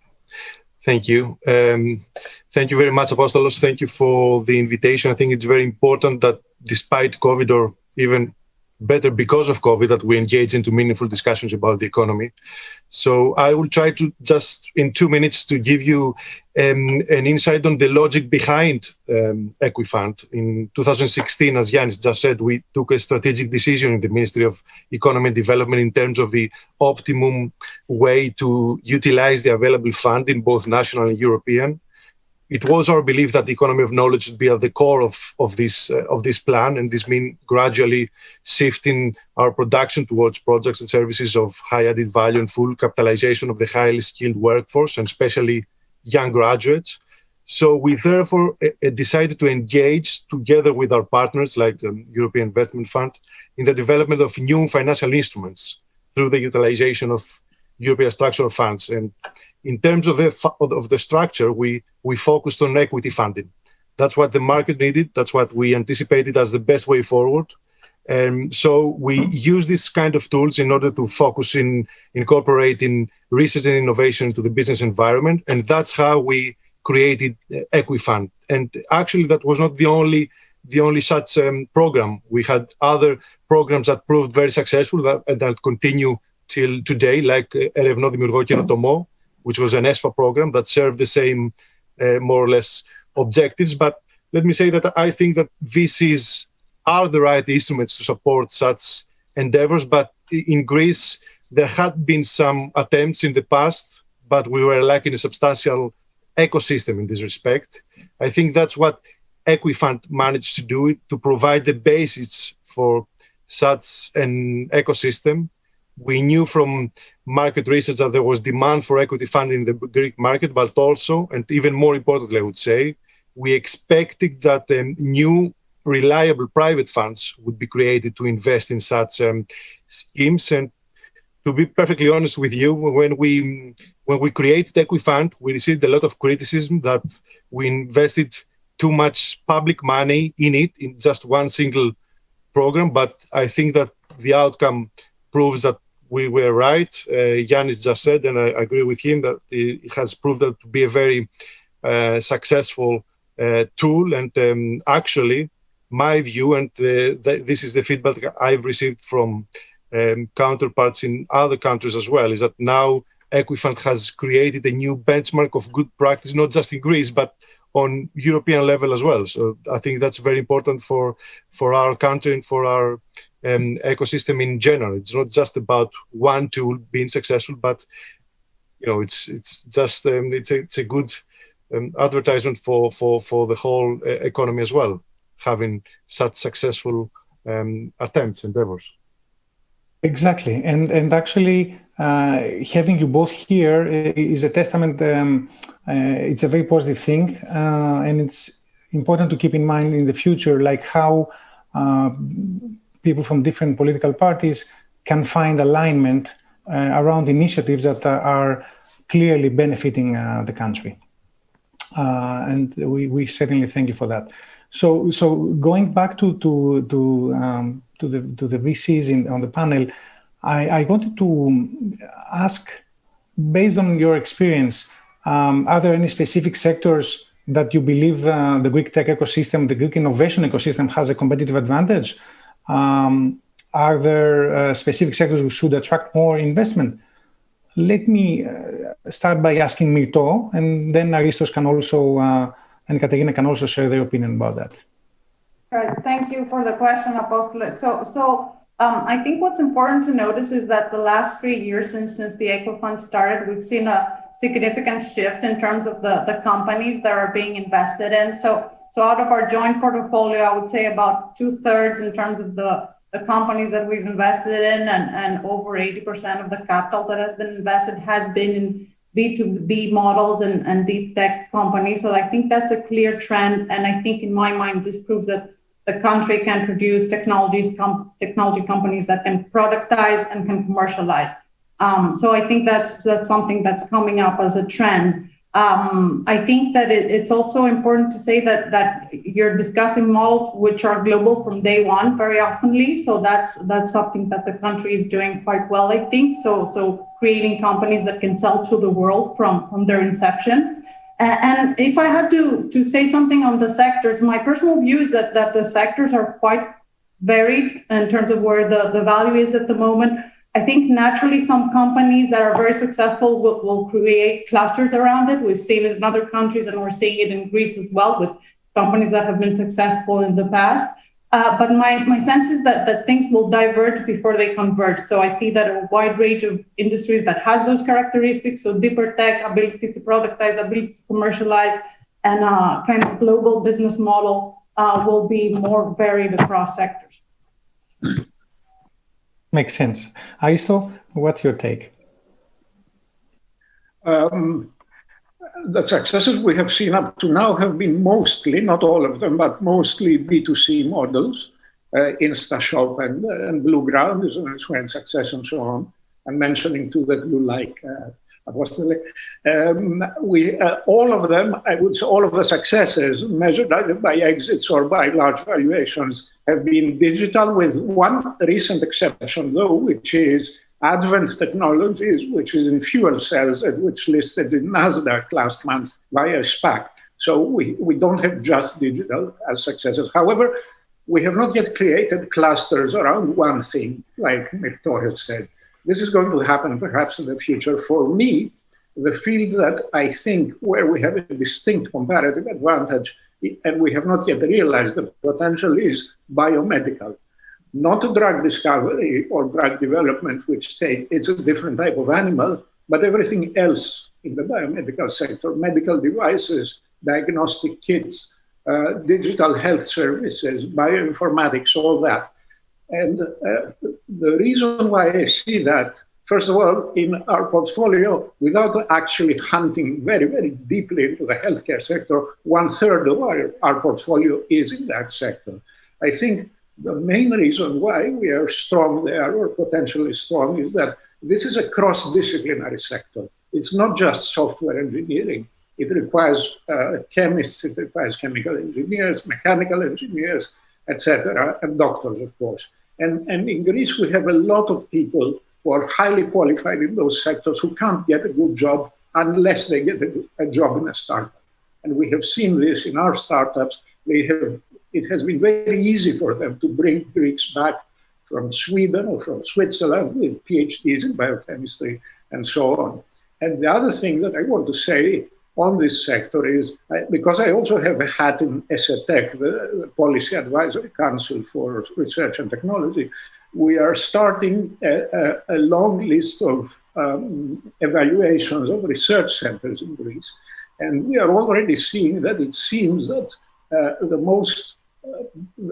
sector which has the deepest research capability and research quality seems to be in the biomedical sciences. The first panel yesterday showed Greeks who are very, very successful there. Somebody mentioned Spiros Artavanis, who is a professor of cell biology at Harvard, who is now the chairman of this council where I am. And he's looking very, very deeply into the Greek research community in biomedical, and he's very happy with what he sees. And therefore, I would, if I have to take one bet, I would say biomedical. Yeah, I think that's a reasonable bet. Katerina, what would you like to add? Two short comments confirming what the other said. Health tech, for example, is something that also popped up in our portfolio as well, but also another group of companies around the data environment, big data, Internet of Things, AI, that came up naturally because I think we have great talent in the country. And in general, I consider all the cases around research to be a sector on their own. I think we have a lot of untapped potential there. It's a hard field. It requires a lot of work, a lot more work from our side, I think, as well. But the cases that really make it out of this area represent great successes and with very great potential. Yeah, with potential, but also very high impact as well, much higher than the cases that you find more easily out there in the market. Yeah, and we'll get back to that in a bit, asking you about the universities and how can research be utilized. But just one question and around the advantages and disadvantages of the Greek ecosystem, because all of us who have been around for a few years had recognized the lack of funding, which was a major issue indeed for the Greek tech ecosystem. But I would like to ask Dimitri and George, who have witnessed the evolution of the ecosystem, whether they see other, first of all, other disadvantages and other advantages to our ecosystem. Maybe Dimitri, you want to start, and then we can hear from George. Of course. Thank you, Apostolos, for the question. As an advantage, I would argue that perhaps what I call a Greek entrepreneurial stamina is perhaps the one single soft skill we have developed throughout the past decade. I mean, let's not forget that the country has went through a very severe economic and social crisis. And this past decade has actually marked the birth and the acceleration of our industry. So the fact that Greek entrepreneurs couldn't take for granted things, simple things, even in their daily lives and their daily routines, that was pretty much the modus operandi for a startup based in London and elsewhere, really resonates with, I think, the especially ideation and pre-seed stage of our industry. You have to get creative. Now, as far as weaknesses, I wouldn't necessarily call it weakness. It's more like an opportunity. I think we need more people with significant experience in international sales and international business development, international partnership development. Greece, the Greek economy for the last decades had a regime of acting as a distributor of foreign tech in the Greek market. So our domestic professionals have, let's call it, less exposure in international markets as far as how to set up a partnership in Europe, or across the United States is concerned. So we need more of these skills and experiences for the next stage of the ecosystem, which is quite instrumental because, as we argue, Greece as a domestic market is quite small. So we have to go international. Exactly. From day one, we need to consider international business development for our cases. Clear. International sales and marketing is very important. George? Yeah, well, similar to what Dimitri said, I think we are privileged to have many well-educated and hard-working people in our community that are also hungry for success and loyal to their cause. If you ask me, these are the only required ingredients for, a company and an ecosystem at large to become successful. What's also equally crucial, I would say, is that a lot more experience is now starting to get accumulated. across our ecosystem. And of course, the Greek diaspora is also helping a lot in this direction, as thousands of Greeks are working in tech. And, you know, they in their next trials, they're getting much better than before. Now, with regards to weaknesses, I have to say that while we have many great engineers, we have less great managers and less great salespeople. And at the same time, we tend to shy away typically from trying to articulate some more ambitious visions. That's also expectable. We are still a young ecosystem, and it will take time for these things to happen. If you ask me, the best remedy is, you know, more successful startups so that people can see their peers succeed. And as a result, they are also going to become even more ambitious going forward. Exactly. I think we need more success stories, and these are the natural growing pains of an ecosystem that will get there. And of course, it's clear that we're heading in the right direction.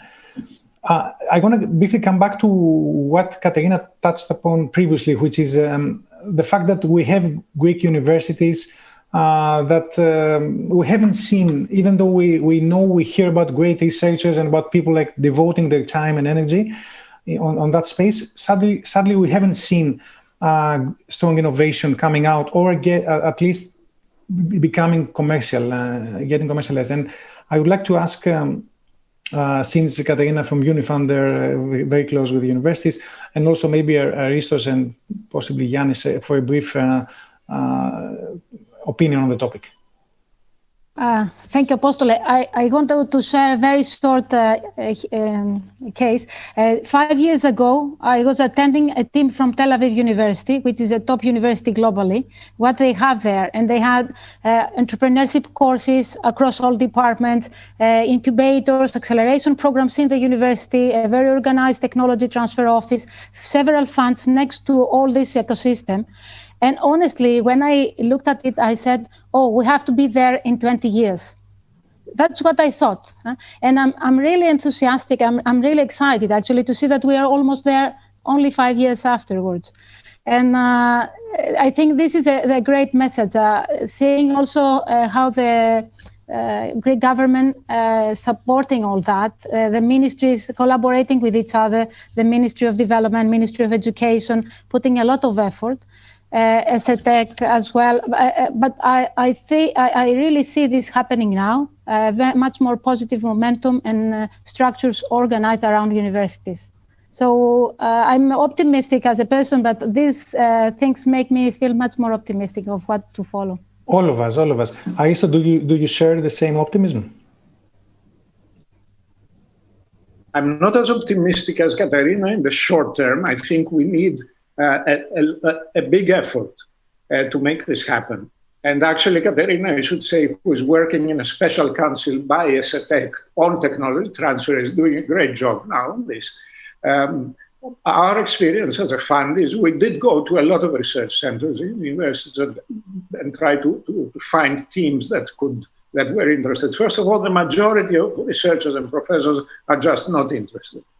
Either in patenting or in creating spin-offs or in working with industry and so on. We did find a few that were interested, but they didn't, most of them, not all, most of them didn't have a real concept of what it is involved.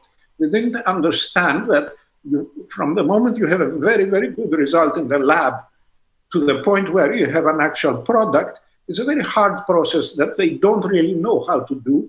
They're not willing to put in the time. Usually, they're not willing to give the responsibility to somebody else to do it, et cetera, et cetera. So what I feel is that we are at a stage where we cannot ask for a push out of the laboratories. We need a pull mechanism where you get people to go into the laboratories and convene and see what is there and negotiate with the researchers and create the patents and then sell them off, or the spin-offs and so on. So we as a fund actually created our own venture to do that, to be an IP exploiter, let me put it this way, called Athroa Innovations. But as a policy advisor, me and Katerina and other people are telling the government, we need to put money into technology transfer offices, not in every single university, but have perhaps 5 big technology offices around Greece, focusing on certain sectors, having the know-how, and actually going there and doing the pull thing. I think this is the only way to go ahead. So it's good that we have Yannis on the panel so that he gets the message one more time. Yannis, what do you think? You want to share something brief on that? Yes, of course. I mean, I fully agree with what Aristos says and Katerina. It's obviously there is a lack of pipeline, particularly from the research institutions and universities, simply because researchers do not have the entrepreneurship mentality. However, I'm pretty sure that this will follow the general term change soon. From the part of the government, and this is something that I would like to announce here, within the next days we are procuring a new equity instrument which is destined to support seed and technology transfer investments. There I would like to correct a little bit Aristos. I think smart money shouldn't go to technology transfer offices, but rather in technology transfer funds. I'm sure he was meaning the same. Both. You need both. Of course, you need both, and but it's very important to create equity financing vehicles for this area, which is not served or it's underserved currently from the innovation funds, and they do serve it as a necessity in order to create deal flow for their own benefit. So we strongly believe, and we're going to procure a 60 million equity financial instrument within the next days to support this type of investments, seed and technology transfer. And this is a piece of the puzzle of the equity ecosystem, which fits well with existing initiatives. In parallel, let me remind you that we are working together with the European Investment Fund on the angel investment part of the market. They're soon going to, or they're on due diligence for fund managers. We're also discussing with them how to approach impact investment, which is, I believe, also another area that we need to tackle. And let's also not forget the progress that Hellenic Development Bank of Investments, the ex-Taneo, has done so far, where actually currently there is more than 1.2 billion euros procured outside of public money for private fund managers and private investors to match. I mean, a few months ago, we procured a financial instrument for renewable energy and critical infrastructure equity financing. We have a co-investment facility. So, as I said, and I said you keep this phrase, it's all about money, and in particular, smart money. And I believe that we are on the right track with smart money within smart financial instruments, let's say, to see the growth of this ecosystem of innovation, technology, and entrepreneurship to flourish in a geometrical way.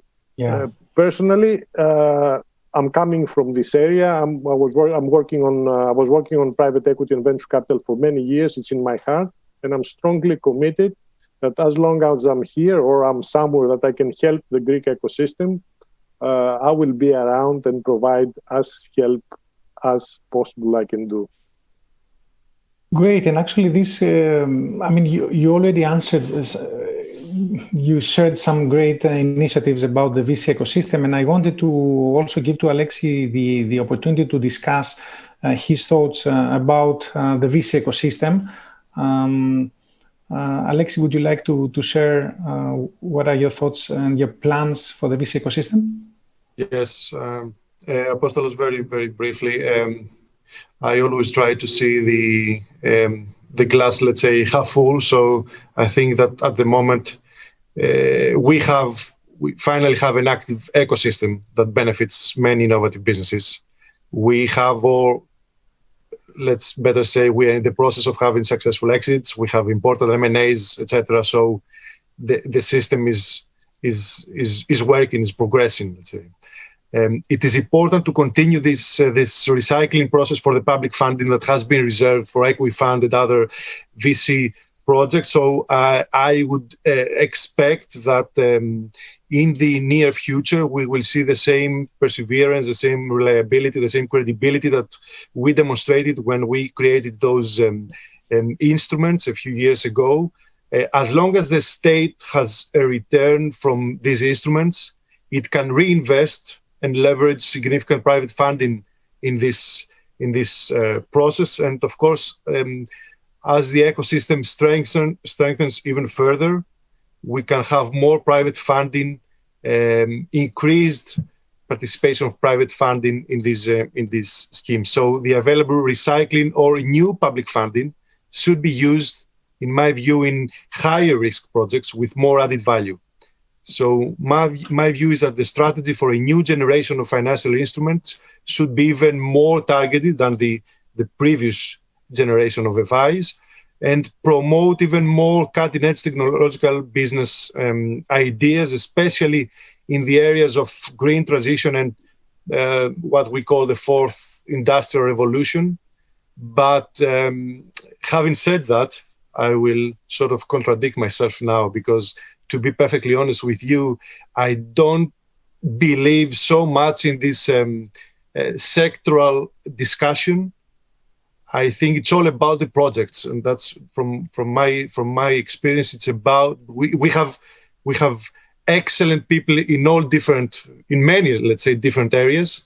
But what we are lacking sometimes is setting together the right teams to execute the right projects. So this is where I would focus more, rather than putting all our money in one particular sector or the other. It's about setting the right teams and the right projects, and then everything will flow along. That's my view.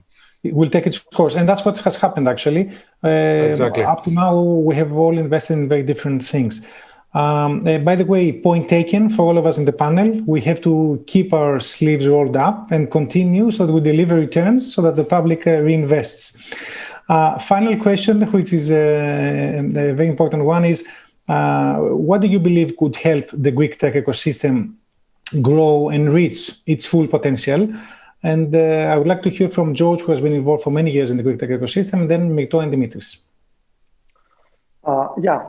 So first of all, I think we need to take a step back and realize how far we've gone throughout the last 10 years.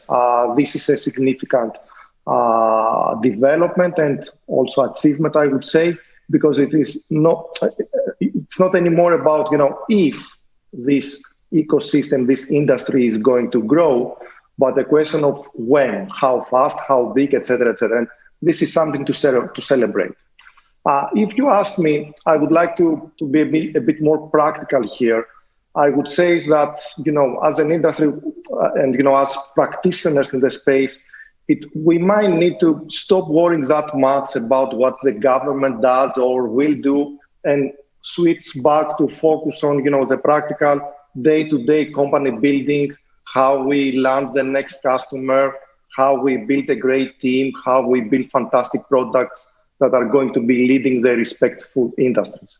And I think that as long as we are doing this, we also need to embrace time. Building a startup takes a few years. Building an ecosystem takes even more years. And Rome wasn't built in a day. And the Greek startup industry is going to take some time to grow. And I think that's fine at the end of the day, as we all are in it for the long run. Yes, makes sense. Myrto, a quick one, because we're running out of time. Sure. So I agree very much with George that you need time for things to mature, and we have to learn to be patient. So we'll all have to learn to, let things naturally progress.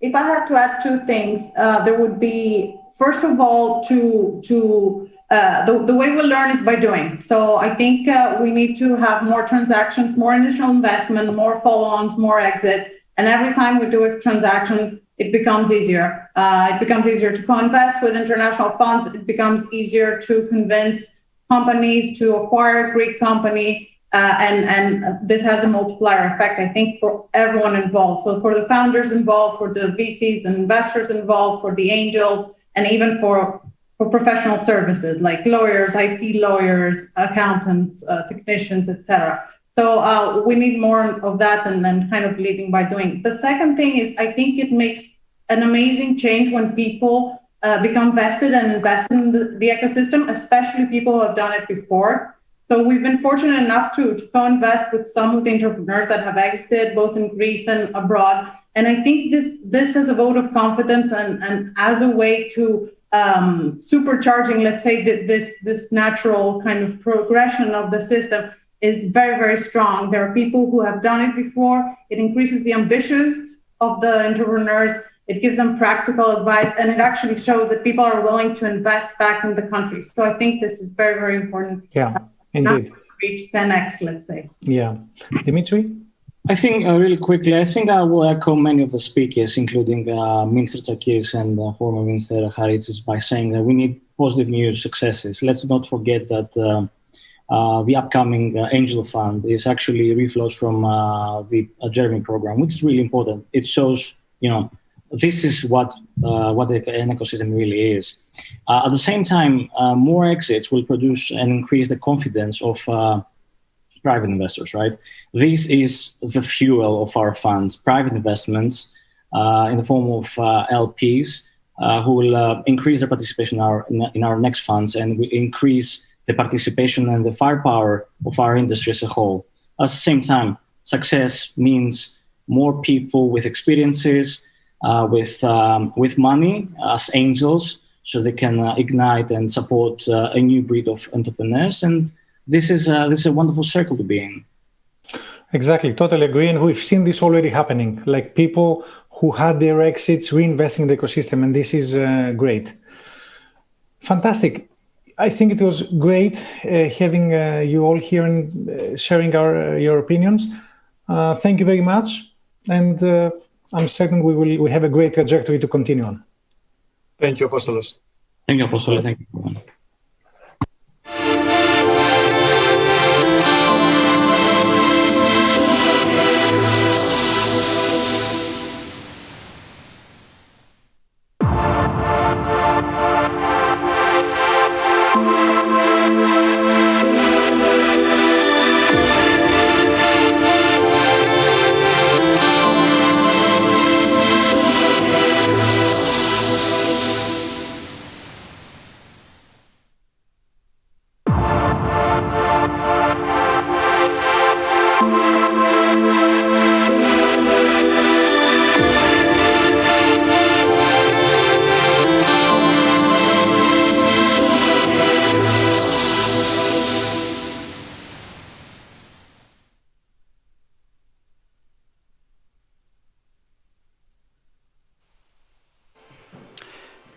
It's been a very exciting, I think, 2 days, and I really thank everyone around the world, all the innovative Greeks who have taken the time to watch this launch event of a community that I hope will continue into the future with new initiatives like immediately you can begin checking out workintech.gr to check for jobs or possibly even cooperation opportunities or just take some time off, come to Greece and help a Greek startup, all the way to discussions that we will be organizing in the future, probably more domain-specific, and gather experts that can share their views.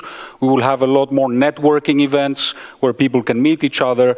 We will put together a matchmaking platform where Greek companies can meet and work with larger or equivalent size foreign companies where Greeks can help us make that connection, as well as obviously more interesting sort of debates rather than discussions like the ones we've had over the past couple of days, where I think everyone agreed, but there are plenty of areas where we disagree, and we will probably launch a debate format to capture that dynamic. Now,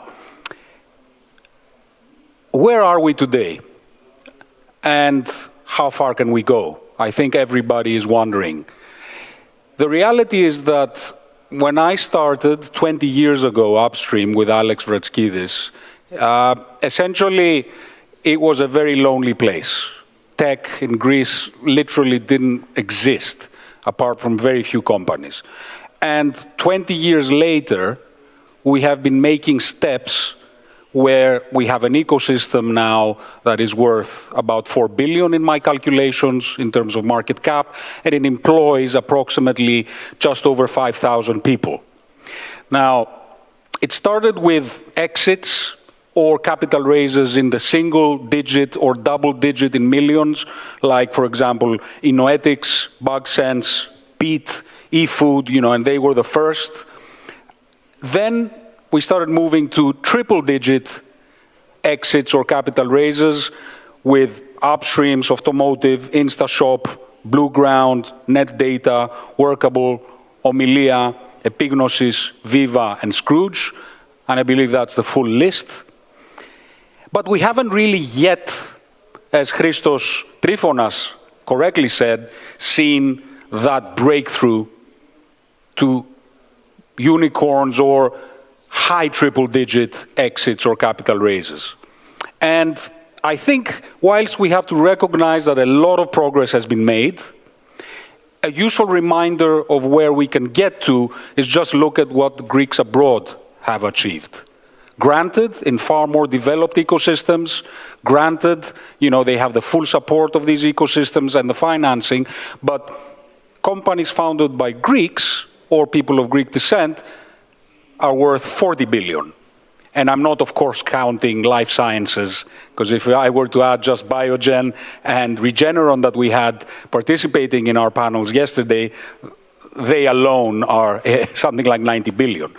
So I think we've got a long way to go, and we need to be happy with what we've achieved so far, but at the same time, we really do need more ambition. We need more pressure. 4 billion is not a big number. 5,000 people is still not a big number. And we really need breakthrough success cases that will drive the ecosystem faster. So, Victoria Coleman spoke a bit last night about the Silicon Valley ecosystem and what a complete ecosystem looks like. And she went into a lot of detail that I encourage you to go back and watch. But one thing that was quite critical and essential was that this ambition to build great companies begins very early on.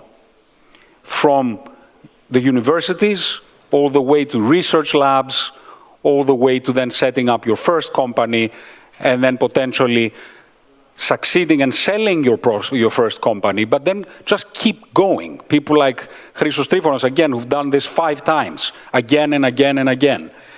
So I think if there's one thing to learn from these great Greeks or international Greeks that we have, is ambition. We need to be more ambitious. And we need to work together. Of course, we'll compete in many levels.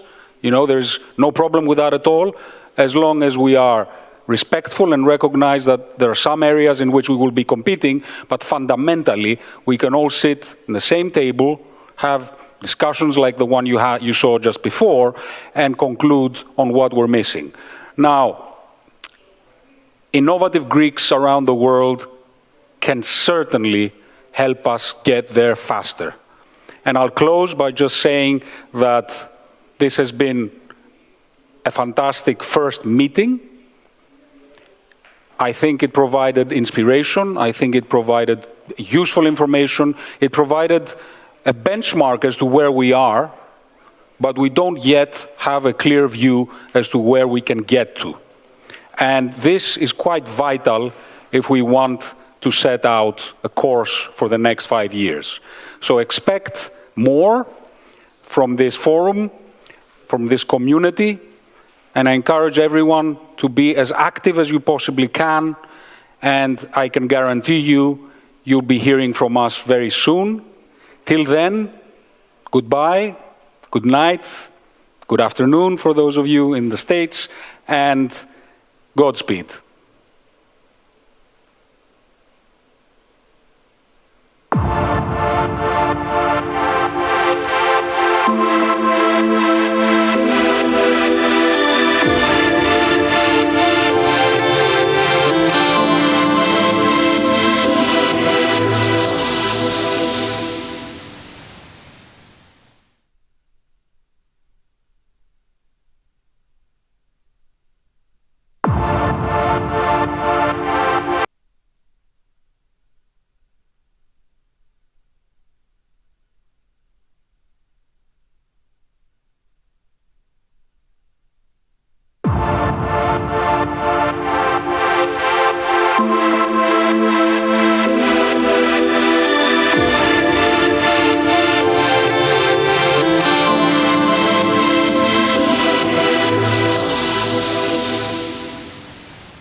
At Intrasoft, if there is one concept that describes who we are and what we do, it is innovation. That is the single word that captures the true essence of our efforts. But what is the true meaning of innovation? Is it just a vague definition? Is it a badge on the shirt of an employee? Or is it a poster on the cafeteria wall? No. Innovation constitutes the backbone of our corporate DNA. We are practically made of it.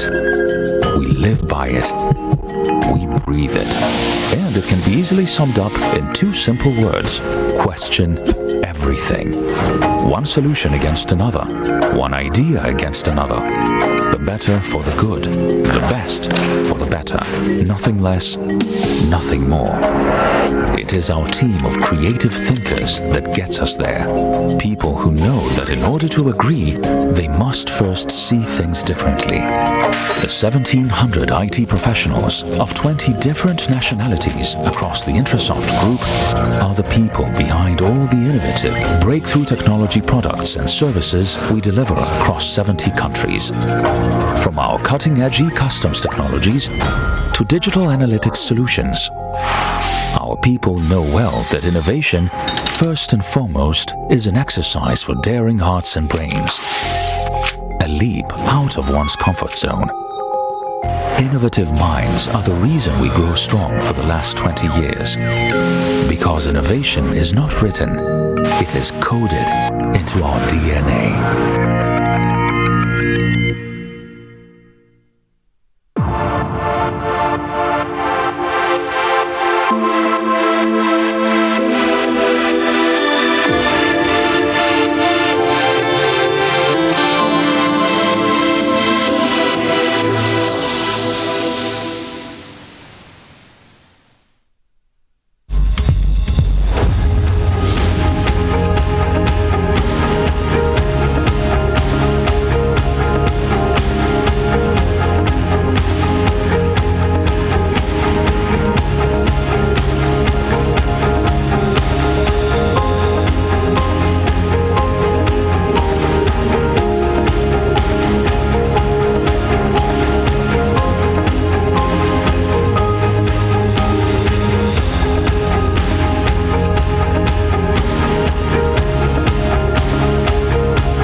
Για περισσότερα από 30 χρόνια, το Ινστιτούτο Βιομηχανικής Εκπαίδευσης και Κατάρτισης προσφέρει γνώσεις και δεξιότητες για πρωτοπορία.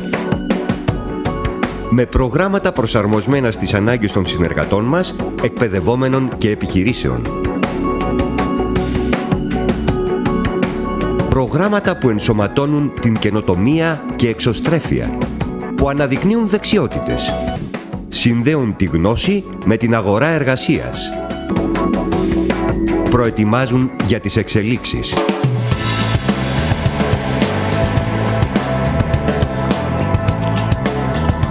Με παραρτήματα και σύγχρονες δομές που διασφαλίζουν την ποιότητα και αρτιότητα των υπηρεσιών μας σε κάθε γωνιά της χώρας μας. Διεθνείς πιστοποιήσεις και διαπιστεύσεις που επιβραβεύουν τη δράση μας και επισφραγίζουν την ποιότητά μας. Εφαρμοσμένη τεχνολογία μάθησης. Υπερσύγχρονα πιστοποιημένα εργαστήρια για άμεση και μεθοδευμένη αλλαγή του τρόπου δουλειάς. Συνδέουμε τη θεωρία με την πράξη. Την πράξη με το αποτέλεσμα. ΙΒΠ. γνώσεις και δεξιότητες για πρωτοπορία.